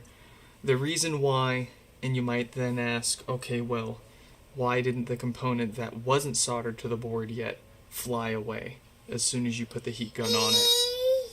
And that's, again, thanks to our magic sauce and best friend Flux. Our Flux helps add a little bit of temporary surface tension and keeps things in place until just it starts to get real liquidy, right? Real thin, and things will start flying away, sure. But by that time, usually the solder will have melted and started to add to that surface tension and keep things in place for us. Sometimes we still have to hold things down with the tweezers. Usually that's the case if we have to use a higher airflow with smaller components on larger boards that tend to soak up more of the heat.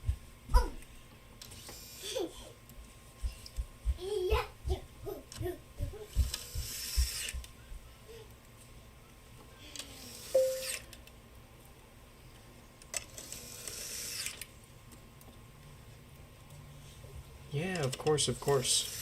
It's been a while since someone's asked the basics like that.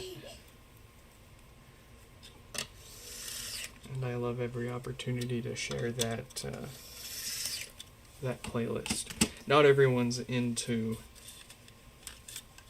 that style of video content, but me personally,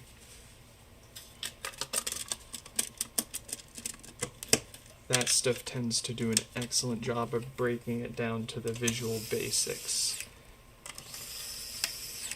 And, oh man, there's all sorts of stuff like that too. Like, you watch the old school, like, General Motors videos on, like, the differential, or struts, hydraulic struts, and dampeners. And it's like the most basic, everyday stuff that every car has that does a function that you just kind of forget about because it's just carring and you're just used to it. But without it, it would be such a wild ride. such an unbearable ride.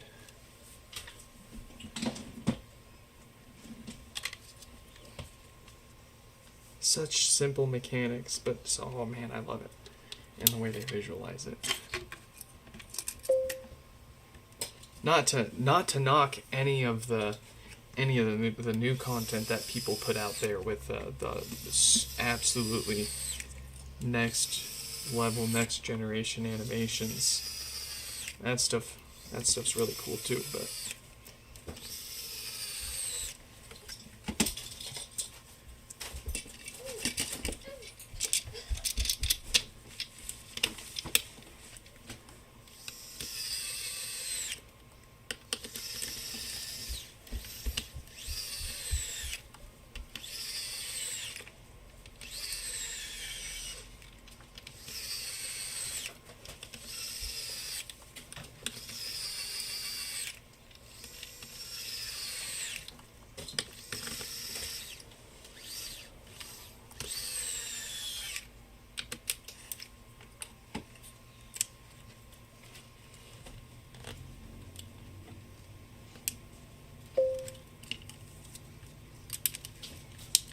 recently learned about how Toyota hybrid eCVT works. Ooh, yes.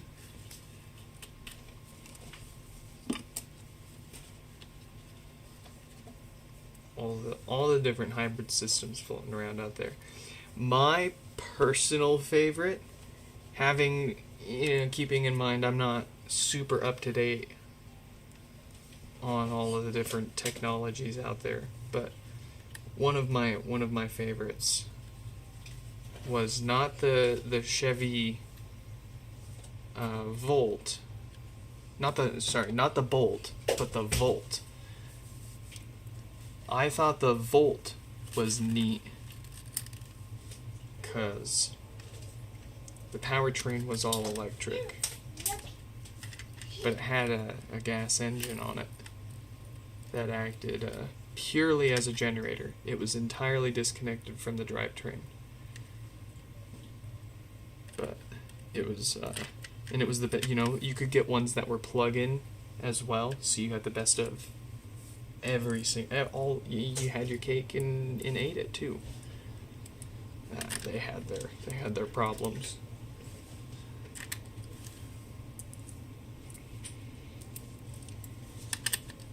But I thought those were pretty neat, and I always wanted one. And I thought that was one of the best takes on hybrids before we got to the point where we're getting today. I mean, now you can go get a Polestar 2. You can go get a Polestar 2 financed for as much as I'm paying for my wife's 2015 Volvo XC60. Full gas. Crazy.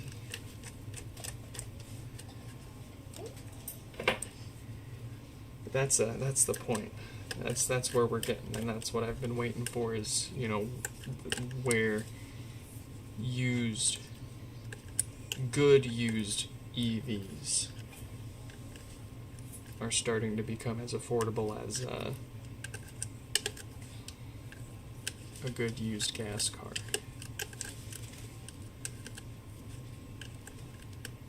Good stuff, we're getting there. And then the battery technology's improving too, once we can get somewhere where we can charge faster and store more energy. I mean, it's at the point already where you can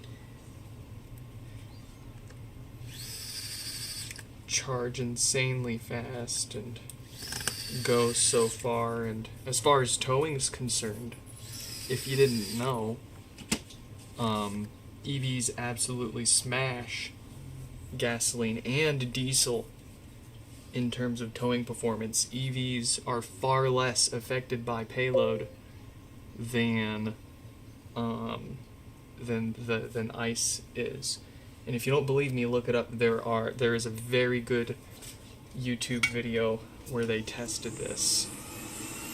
And believe it or not, for towing, the EV takes a significant less hit on the range and performance than the ICE counterparts. But, to your point, one big issue that they can't get around, and I'm not sure how you could get around it without increasing battery density and, you spending energy to keep it warm all the time, right? Cold weather is its biggest enemy. You waste so much energy just keeping things at a happy temperature, man. And if it's too cold and you can't get it up to temperature, you're hosed. Wild. I mean, it's not much different than an ICE vehicle. It's just, with an ICE vehicle, starting from flat cold stone, or starting from stone cold is a lot easier than starting from stone cold on an electric vehicle, but I could be wrong on that. Alright, so we have a replacement. We've got a replacement mainboard in Jerry's pod there. We've got the routine maintenance, a new set of filters to keep the base issues away, a new diode to prevent no power, a new set of gaskets to replace the old foam. We've now got our Nauds. I apologize. They've got a few fixed from us now, and I still can't remember how to pronounce their name. But anyways, they've got two that we got to knock out here. The first one, well, both of them showed up with the same symptoms: blinking volume buttons, not being able to boot up all the way. We attempted to restore the software on both of them.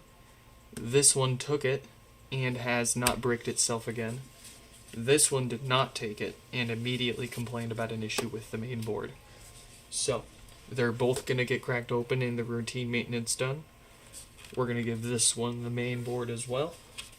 And that should set both of their two pods here straight and ready to get back to them.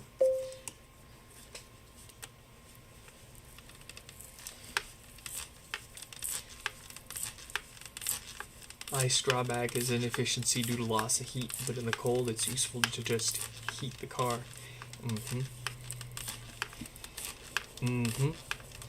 Same principle behind, oh man, that's one thing I love about ICE vehicles. It's just, there's so many different ways that you can reuse and make things more efficient as counter, but like turbos, for example. A turbocharger is such a simple, easy way to add so much power to an engine. You're just taking the exhaust gases that the engine's already producing to spin a turbine that's connected to a shaft that's connected to another turbine that's sucking air in to blow into the engine faster to make a bigger boom.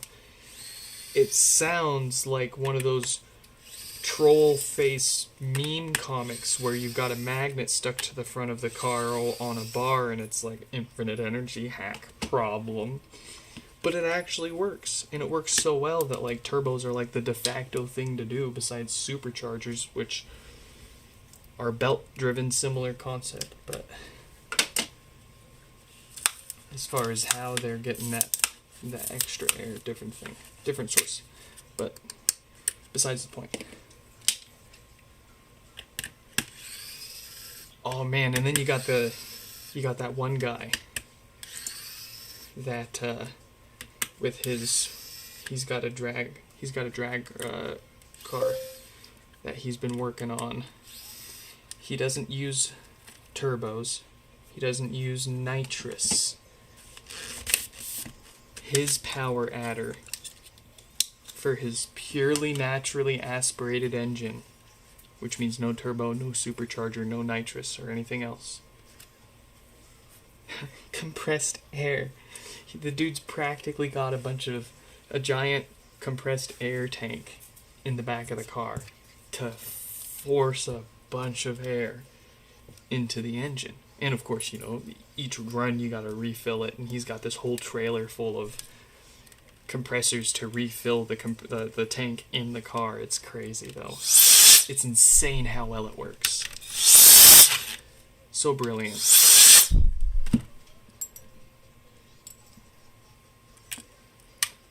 But also insanely scary how much pressure he's building up and sitting in front of to push himself. You okay?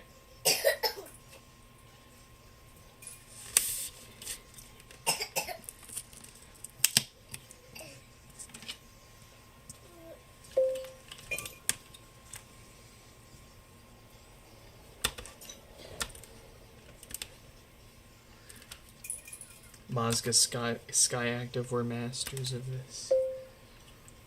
Oh yeah.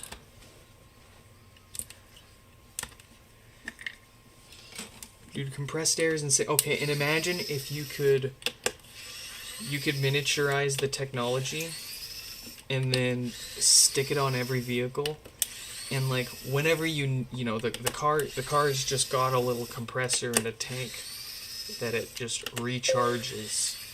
And whenever you give it the gas, it uses it. And you got that extra little temporary boost. Like your own little nitrous bottle. But it's just always there, always able to refill itself and ready to reuse it as soon as you let off it.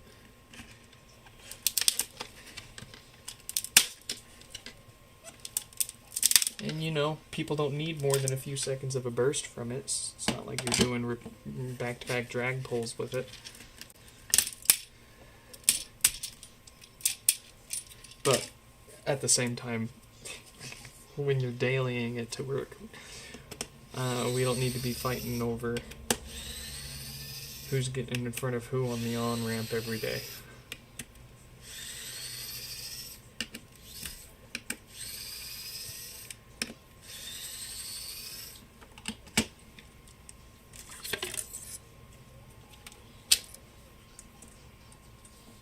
On the flip side, we can have a little fun doing it. Come on. I mean, if you wanna zone out while paying attention to the road in front of you, but if you just wanna have your nice relaxing drive to work, more chill to you. I have those days. But there's something about treating a freeway on-ramp like a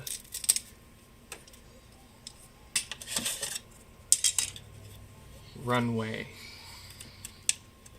and you're taking off.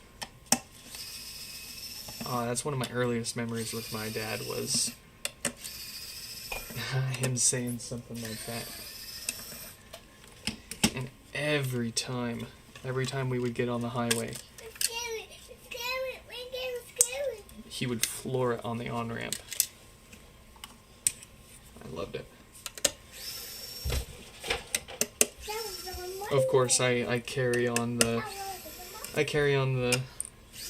legacy with my little one. We keep it safe and within reason, of course, but it's so funny. She'll go 1, 2, 3, go! Psh! And because I got the twin turbos, bro. We'll floor it in the Z, and it'll go as I let off and as the turbos blow off. It's so cute.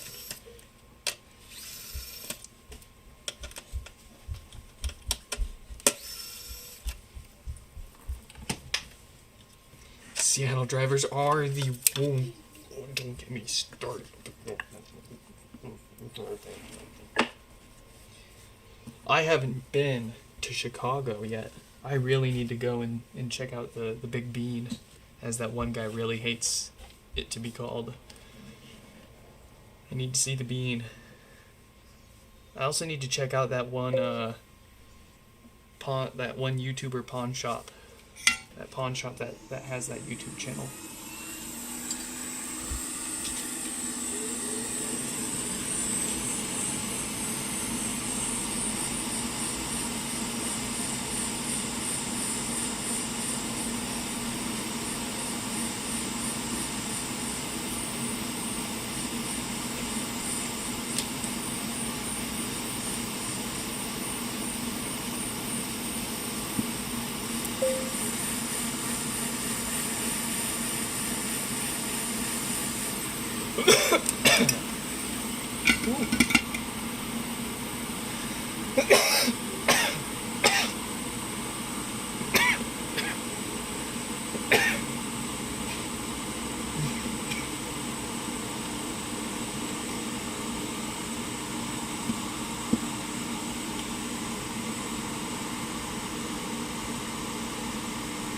Self-induced.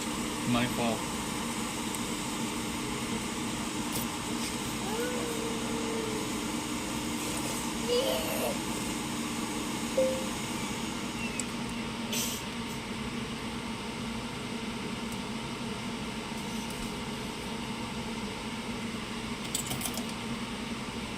Now, excuse me. If we were to accidentally bump any of those components while hitting it with the heat gun, they're gonna fly right off, for sure.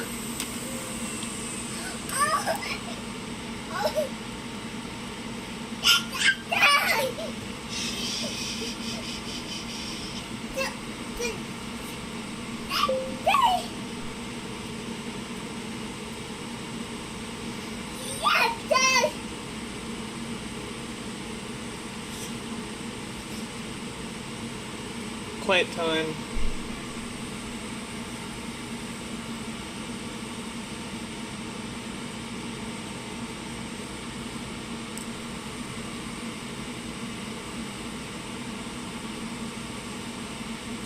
I'm gonna clip off this Xbox heatsink.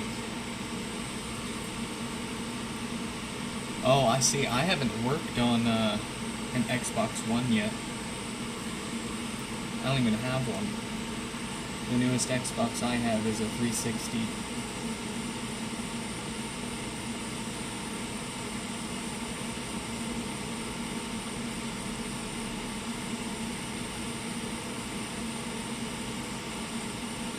Heck, I only recently got a PlayStation 4.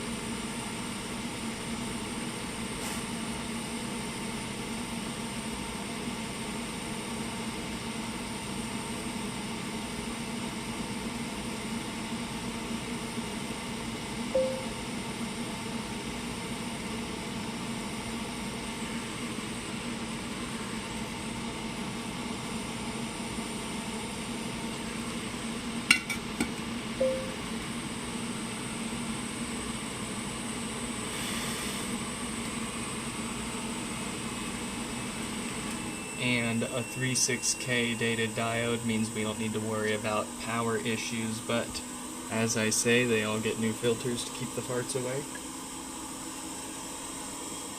Let's get it back together. Yeah, forgiveness before permission. Let's go.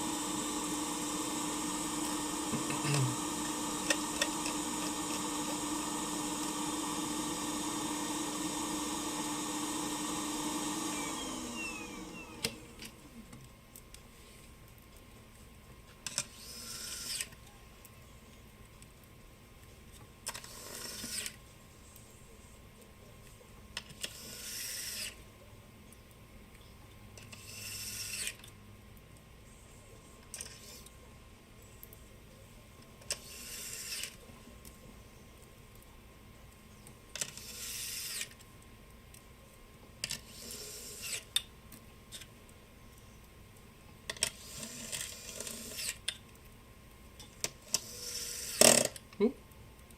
Almost lost that one.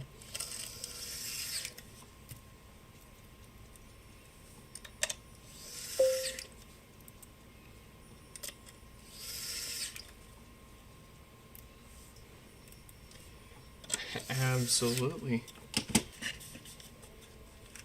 Absolutely. Trust not any thermal paste that's more than like 3 or 4 years old, honestly. Don't get me started about the liquid metal that manufacturers are putting inside of electronics that people move around. I don't care about any amount of insulation that you put around it to keep it from splashing out and eating everything else that it touches. They can't keep this stuff on the CPU in the PlayStation 5, and that's a console that sits on a console. It doesn't get thrown in your pocket and dropped on the floor all day, every day, like a laptop.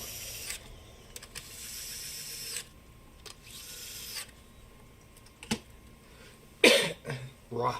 But my thermals, my extra 5% of performance. Is it worth it?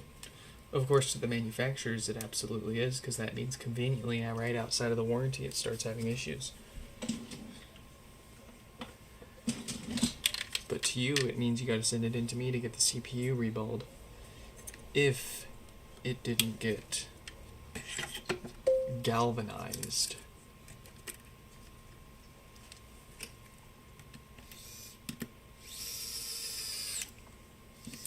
Also, why you shouldn't buy a PS5.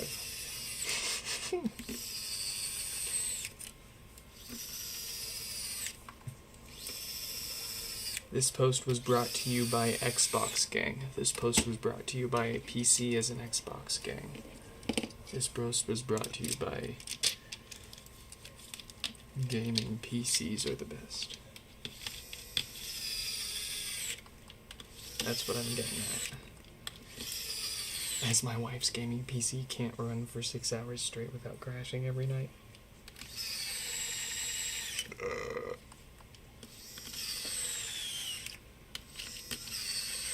That's okay. That's okay. I'll just build her a new one. It's only like 8 years old. It doesn't need... It's very much due for an upgrade. Oh no, would you look at the prices. I missed the window of opportunity to build a new PC again. Too bad I'm not a buttcoin billionaire, or it would be just a breeze. Even if I was a buttcoin billionaire, I'd be broke now because all that's crashing. Oh boy, the world's on fire. How's yours?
That's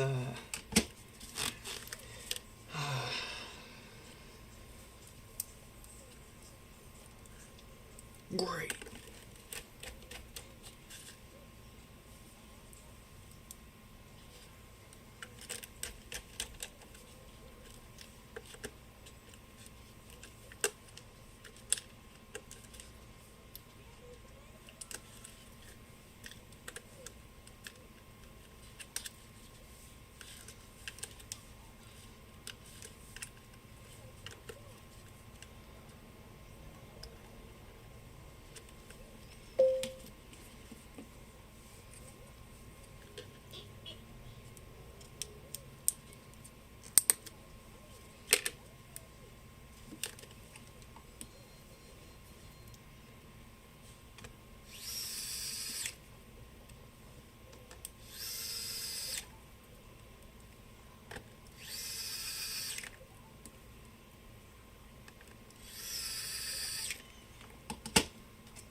Give me the goods.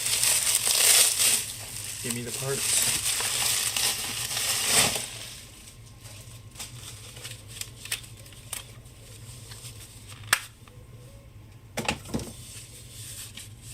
Let's make sure this is worthy.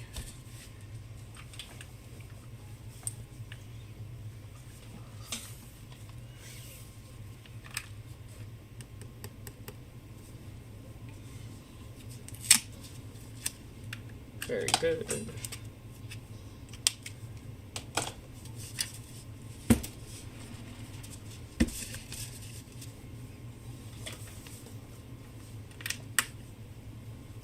Yes.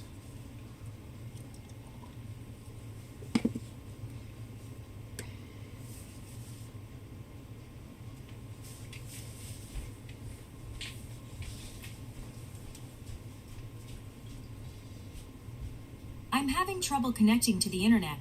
For more info, check the Home app.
Alright.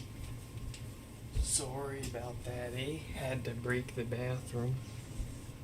Looks like we got the blinkies and a good board to fix it.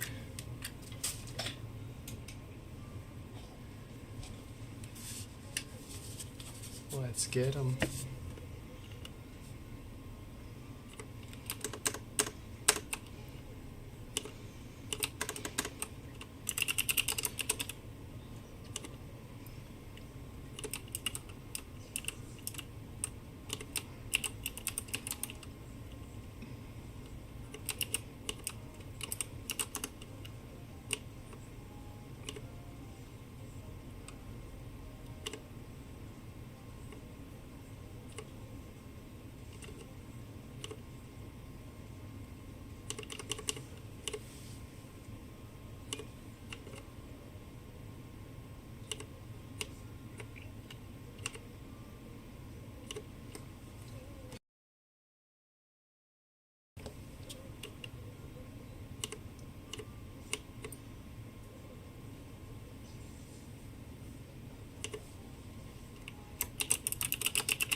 Wow.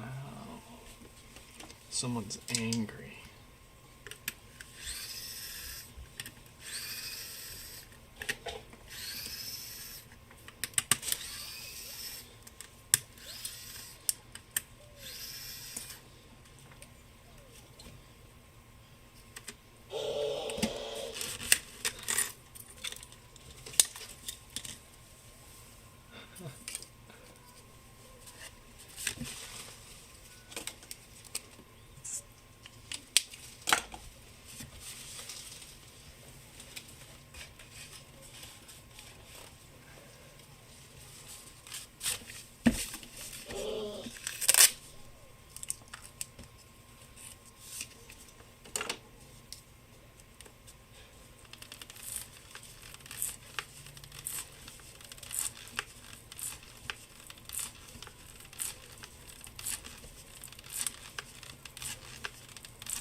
You want a new butt, kid?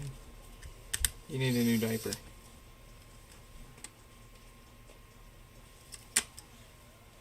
You're stinky.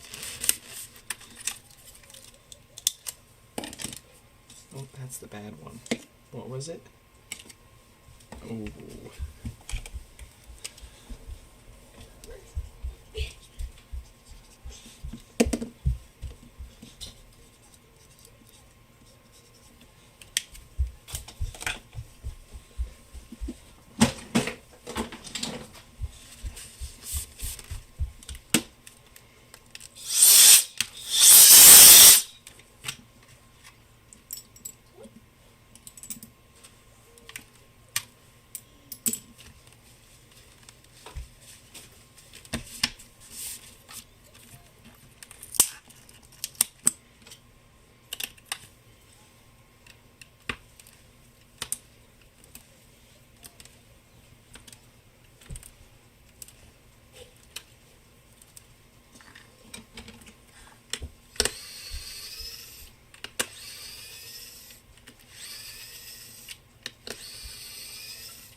Does the flux dry up or does it stay wet like that forever?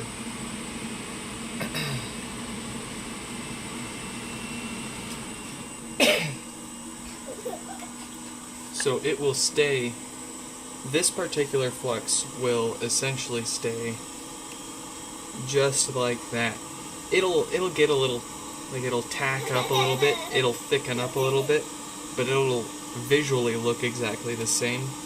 This particular stuff is no clean, and usually, even with no clean flux, you want to clean it up.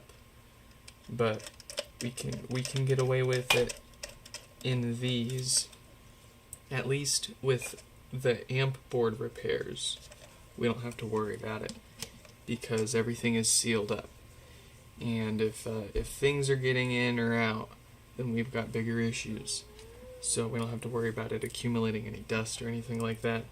We've cracked open multiple pods that we've fixed years ago and confirmed that we don't get corrosion over time or any kind of buildup or anything nasty happening. A lot of no clean flux still ends up corroding over time. That's the big problem with a lot of flux. Natural flux naturally corrodes, which is ironic because it's supposed to clean up the oxidation, right? And then it turns around and does its own damage if you don't clean it up.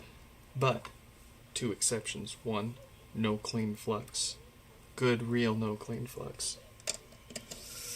And the right environment to leave it.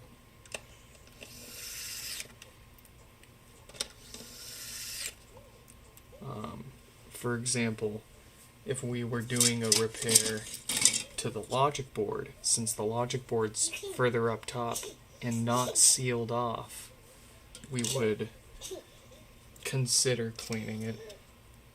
Still not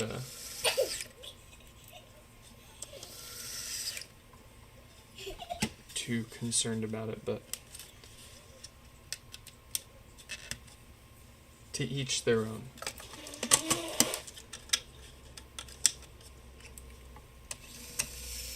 If you're not going to clean it up, at least make sure that the stuff you're using is designed for it, and evaluate your scenario appropriately.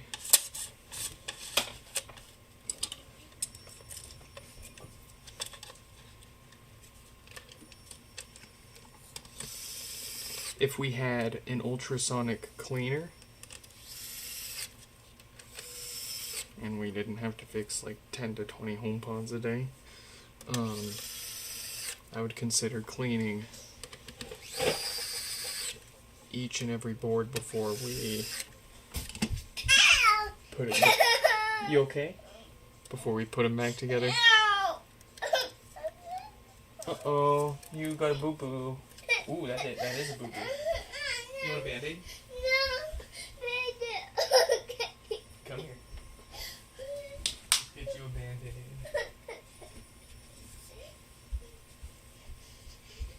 Uh-oh. I actually don't know where they went.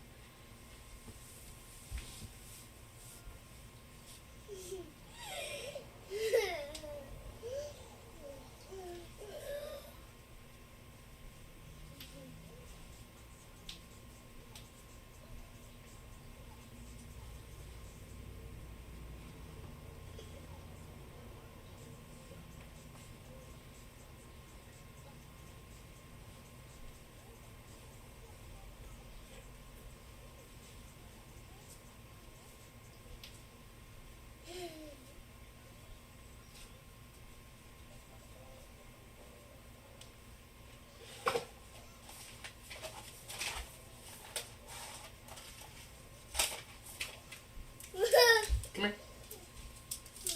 Let's Band-Aid that boo-boo. Ow, ow. Come here. Itchy, itchy, itchy. Come here.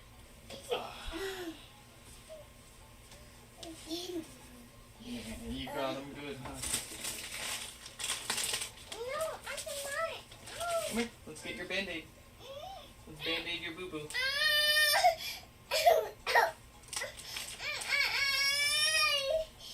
Here. All done. Come here. Let's get it. 1,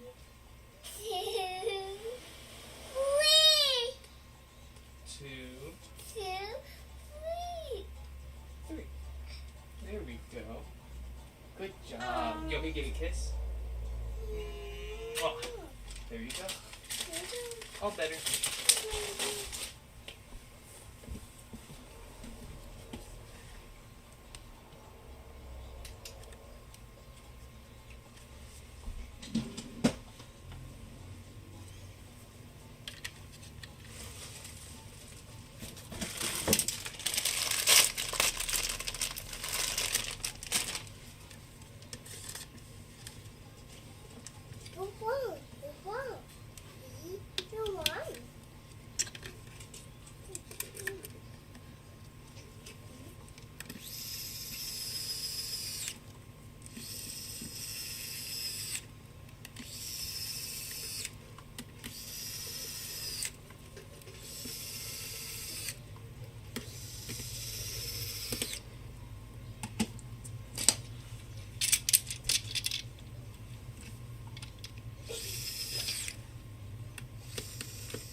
How is my personal collection coming?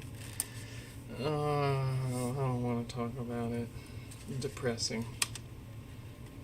I can't keep more than a few for myself without having to sacrifice them for the greater good. I have, at the moment, 1, 2 fully functional, set up and online first gens. 1 in the kitchen and 1 in my office room, which I haven't been in months. And 2 half-working second gens. They work, but they have the touch panels disconnected because I haven't bothered giving them new touch panels because I'm literally never going to touch them. And those are in my office room too. Yeah. I have usually 3 to 5 parts pods. I've been trying to save and fix up a few for myself and set back up around the house, but I just haven't been able to keep up with that between all of the repairs that need the parts from them. And oh, my sweet mother. She wants to kit her house out with a bunch of them, and I'll hook her up. But my pods, I've got 2 or 3 minis. I've got one in the bathroom that has refused to work for the past few months, and then 2 in the guest room. 2 minis, and that's it. I was aiming for 500 HomePods, but at this point,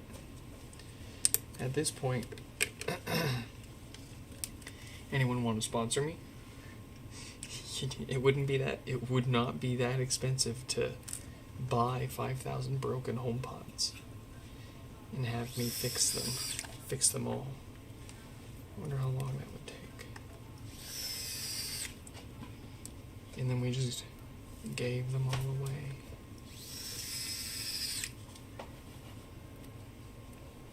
I would die. I would literally die fixing that many.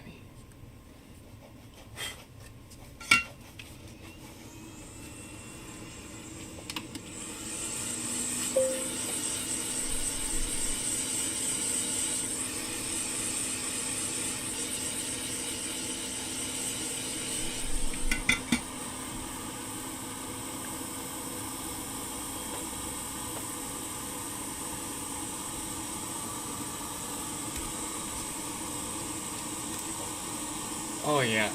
No, I mean at this point.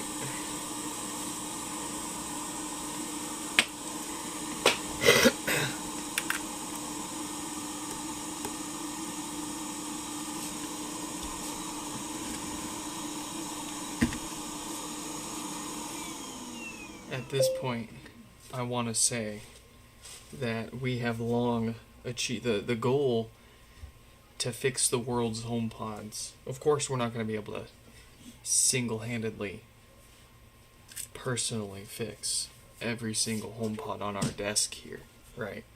But I think we have achieved the goal of fixing all of the HomePods in the world. Your HomePod is about to reset. Keep pressing until you hear 3 beeps. Because we've sought out to solve and share all of the most common issues that occur with these and find a way to fix them.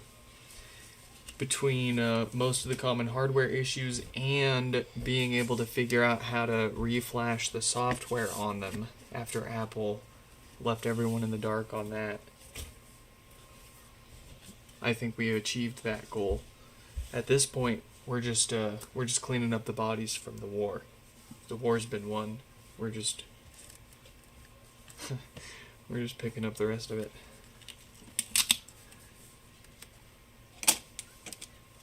Beautiful.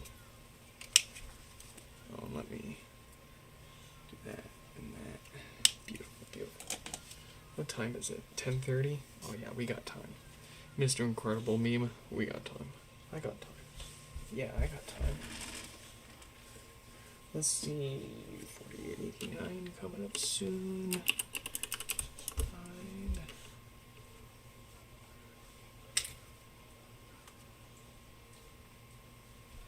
What happened to 4889?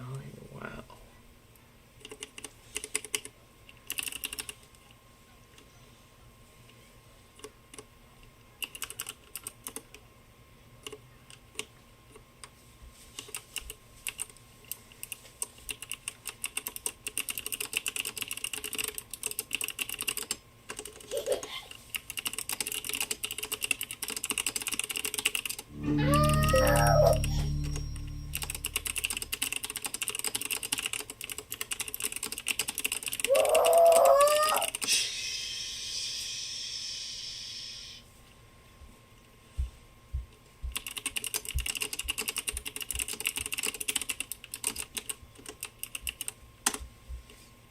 Okay. Sound quality.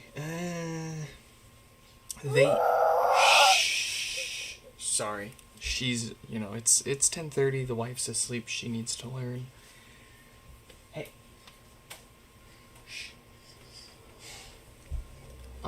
They each have their own pros and cons. The first gen, I personally find that the first gen has a bigger, boomier, more powerful sound. But the second gen tends to have a crisper, cleaner, more direct sound. And that is because of the way that they're both constructed. The first gen's tweeters have to wiggle their way through various turns and curves before they actually end up firing out downward. The second gen, albeit uses fewer tweeters, they do have a direct path straight down and out. So that, I believe, is why it results in a cleaner, more direct sound.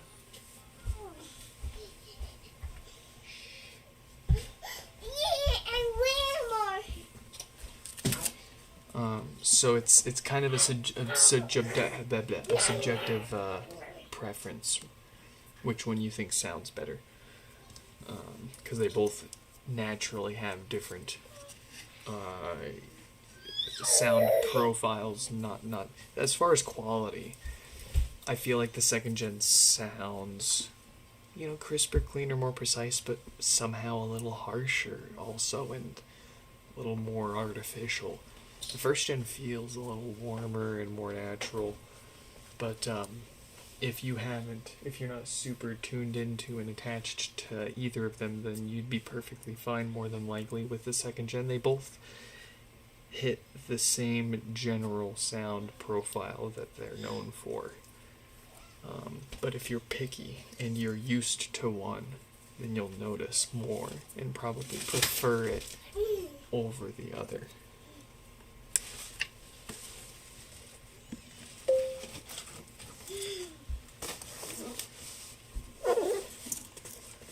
Alright, we must sacrifice another parts pod here.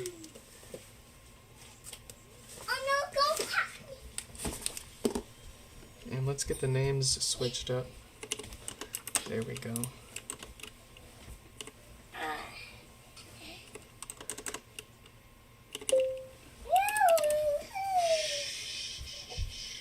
Do you want some juice? Two. Alright. Okay. I can go make it.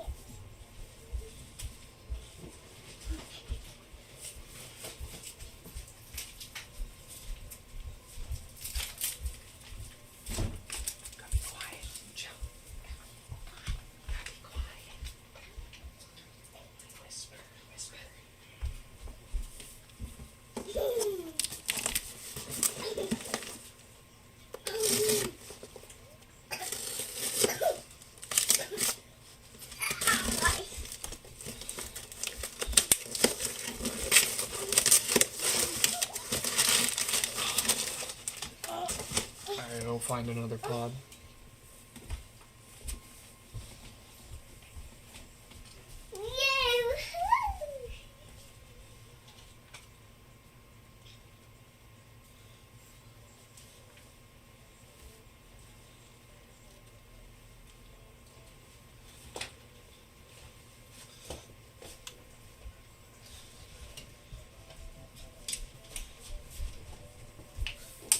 And that is because that was a black HomePod. And I don't always, but when I do, I try to stick to the same color for the logic board, because that's the color of the HomePod that shows up when you bring your phone to it to set it up. It doesn't affect anything functionally, but some people are more picky about it than others, and I'll avoid the problem when I can.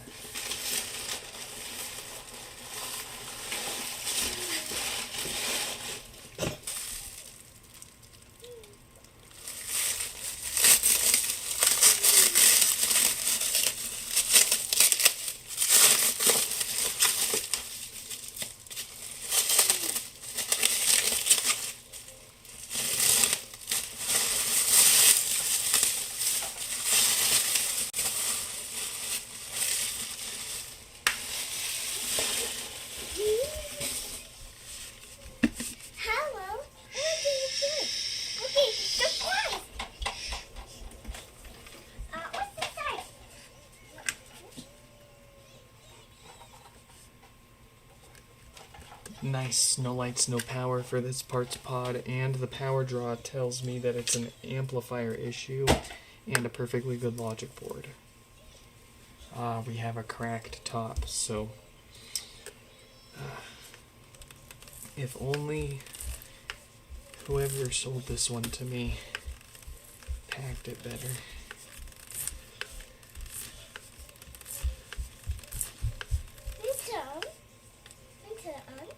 No, it's quiet time. Quiet time.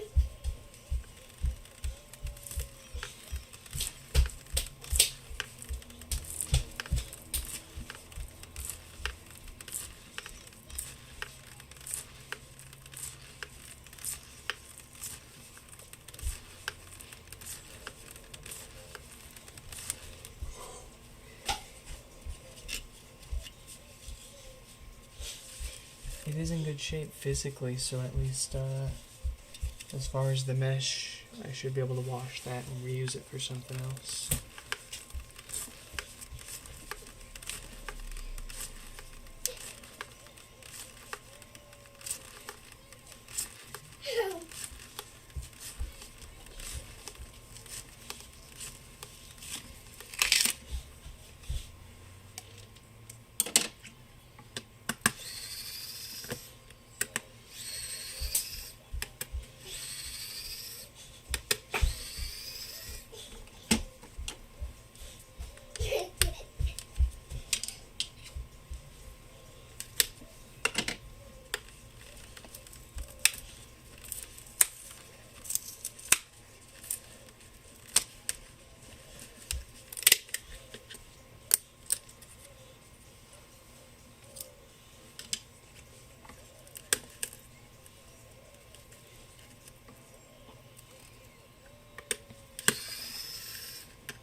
Alright.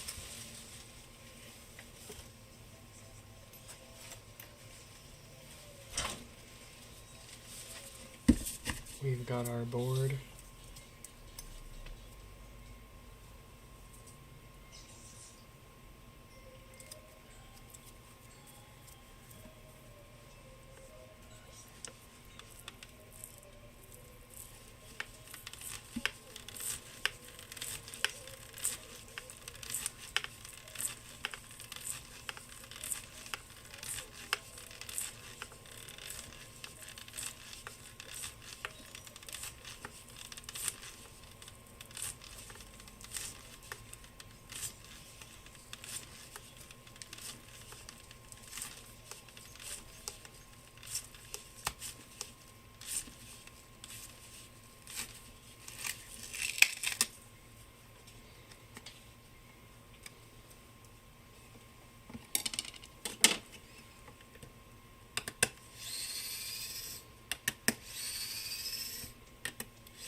Nice mess.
No, you gotta wait.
I'm gonna get you if you don't stop. Let me fix it.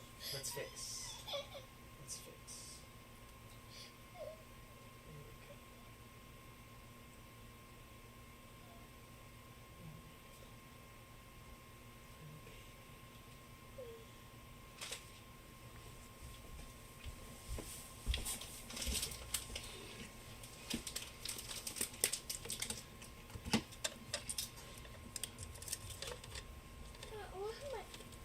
Oh shit, fucking piece of shit, fuck.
Your HomePod is about to reset. Keep pressing until you hear 3 beeps. You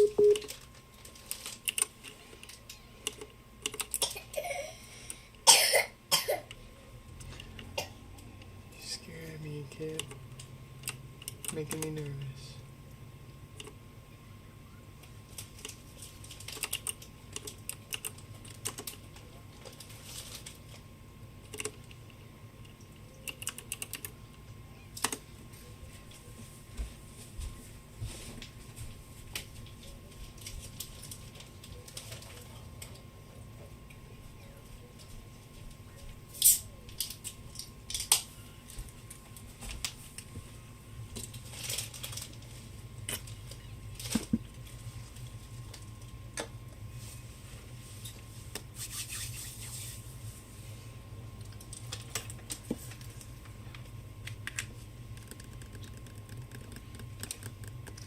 Let's go, no lights, no power, the standard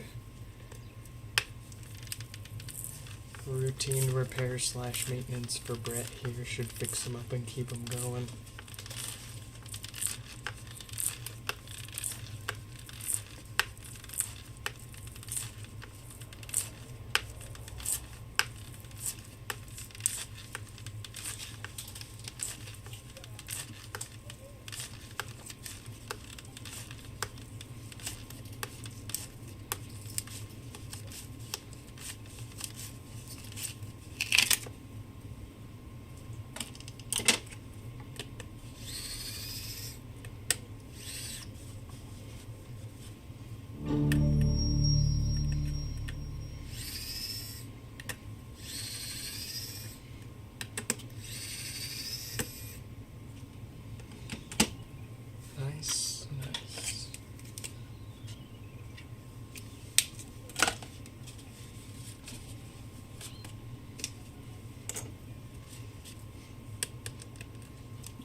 this is going to be the last one that we fix up tonight.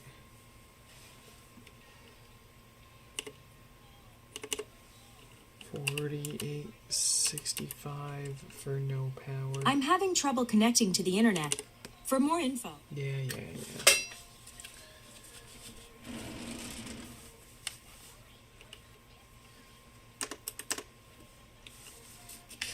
Alright.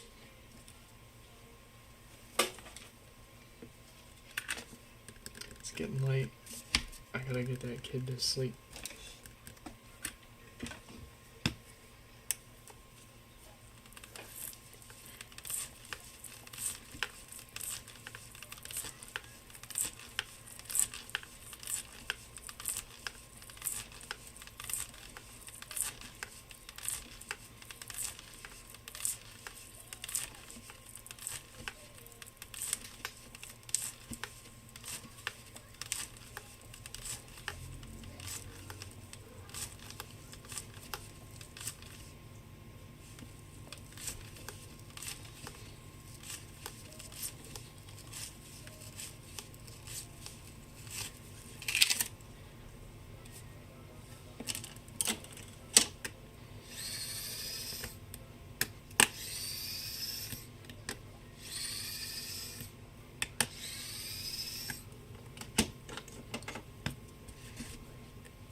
Brett, glad you could make it, and thank you.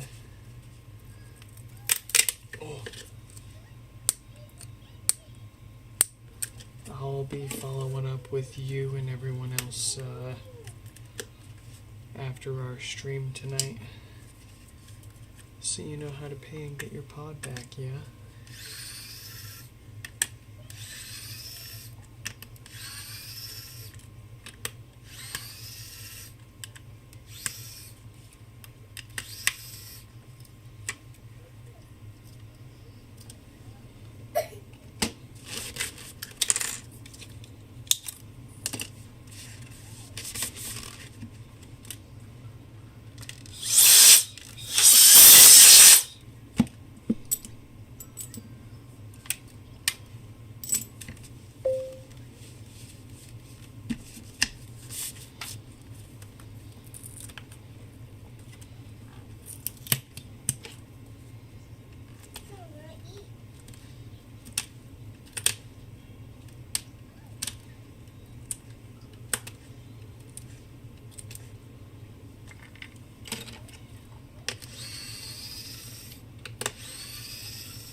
Excuse me.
Ooh, those of you who stuck around for the last pod, are you in for a treat?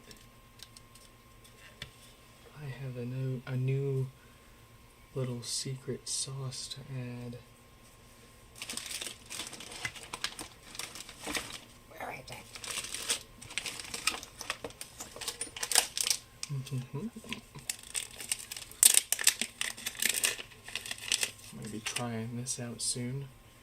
Look at this piece of beauty, this piece of absolute art. Look at that. That, my friends, is a 4x4x3 solid piece of copper with some fins cut out on it and some adhesive, some thermal adhesive. I'm gonna stick that right down there, square on that pad. Right underneath that pad on the other side of the board is the main amp chip for the bass speaker, and no reason to recall everyone's repairs for this, but moving forward I'm looking for some solutions to keep the heat down on it and potentially make it last longer. And I know that the hotter it runs, it tends to pull the bass back a little bit too, so this will be a nice little upgrade for people once we've got it figured out. But let's clean that up real quick so that it sticks nice and well and doesn't come off down the road.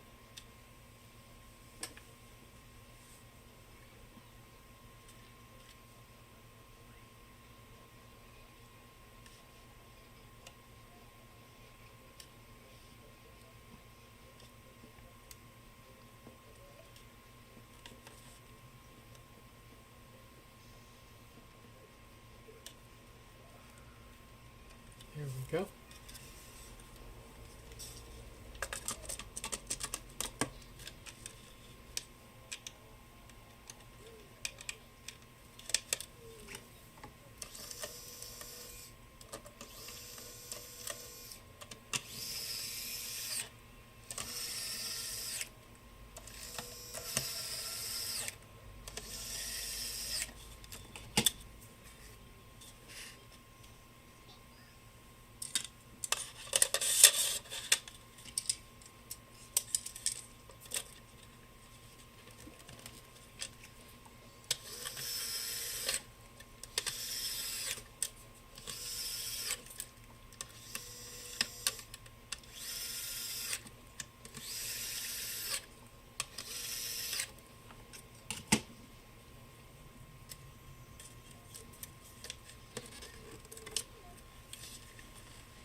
It sounds like it's time to take it from that kid.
You gotta pick one, kid.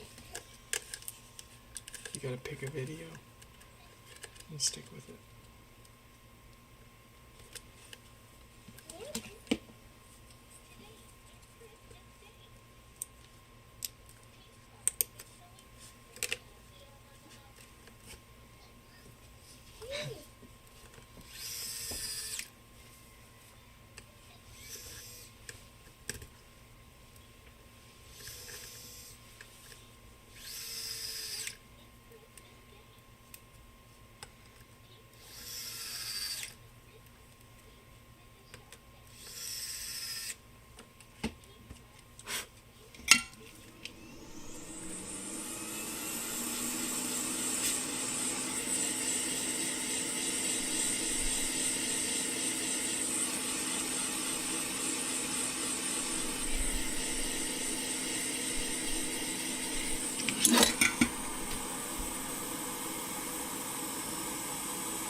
There it is, folks.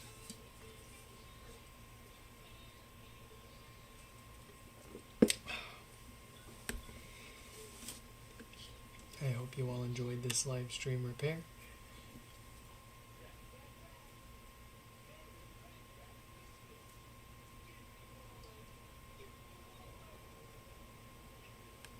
I'm having trouble connecting. Quick special shout out to my Patreon members. We got Danny and Stefan there. They're chipping in. They believe in us. We're going to be cranking out some new, fresh content here soon. Not just the daily live stream repairs. We've got some old stuff, new stuff, all sorts of speakers stashed aside to take apart, put back together, give a review, do some comparisons with our special friends HomePods, and they're gonna get eyes first on all of that content on Patreon before everyone else here on YouTube. In some cases, they're gonna be the only ones to be able to see it. If you want to check out my Patreon, there's a link in the description down below. You feel free to sign up today as a free member and keep an eye on things until we actually start posting there. We're gearing up to move in the next few months here, so there's a lot going on. We're trying to manage the HomePod repairs. We still have a full-time day job and the 3-year-old to help take care of. So the next few months here, we're trying to get things geared up and ready. And I think one of the first big projects that we'll be posting on the Patreon for is the big move, because I have a lot of stuff, and I want to take a lot of your guys' input on how we should set up the new setup. And also, I'm anticipating that the repair queue, like the incoming HomePods, will slow down. Who knows, we'll see. But if and when that slows down, we can start to spin up more of that extra fancy content. So, in any case, I hope you all enjoyed this live stream repair, and I hope to catch you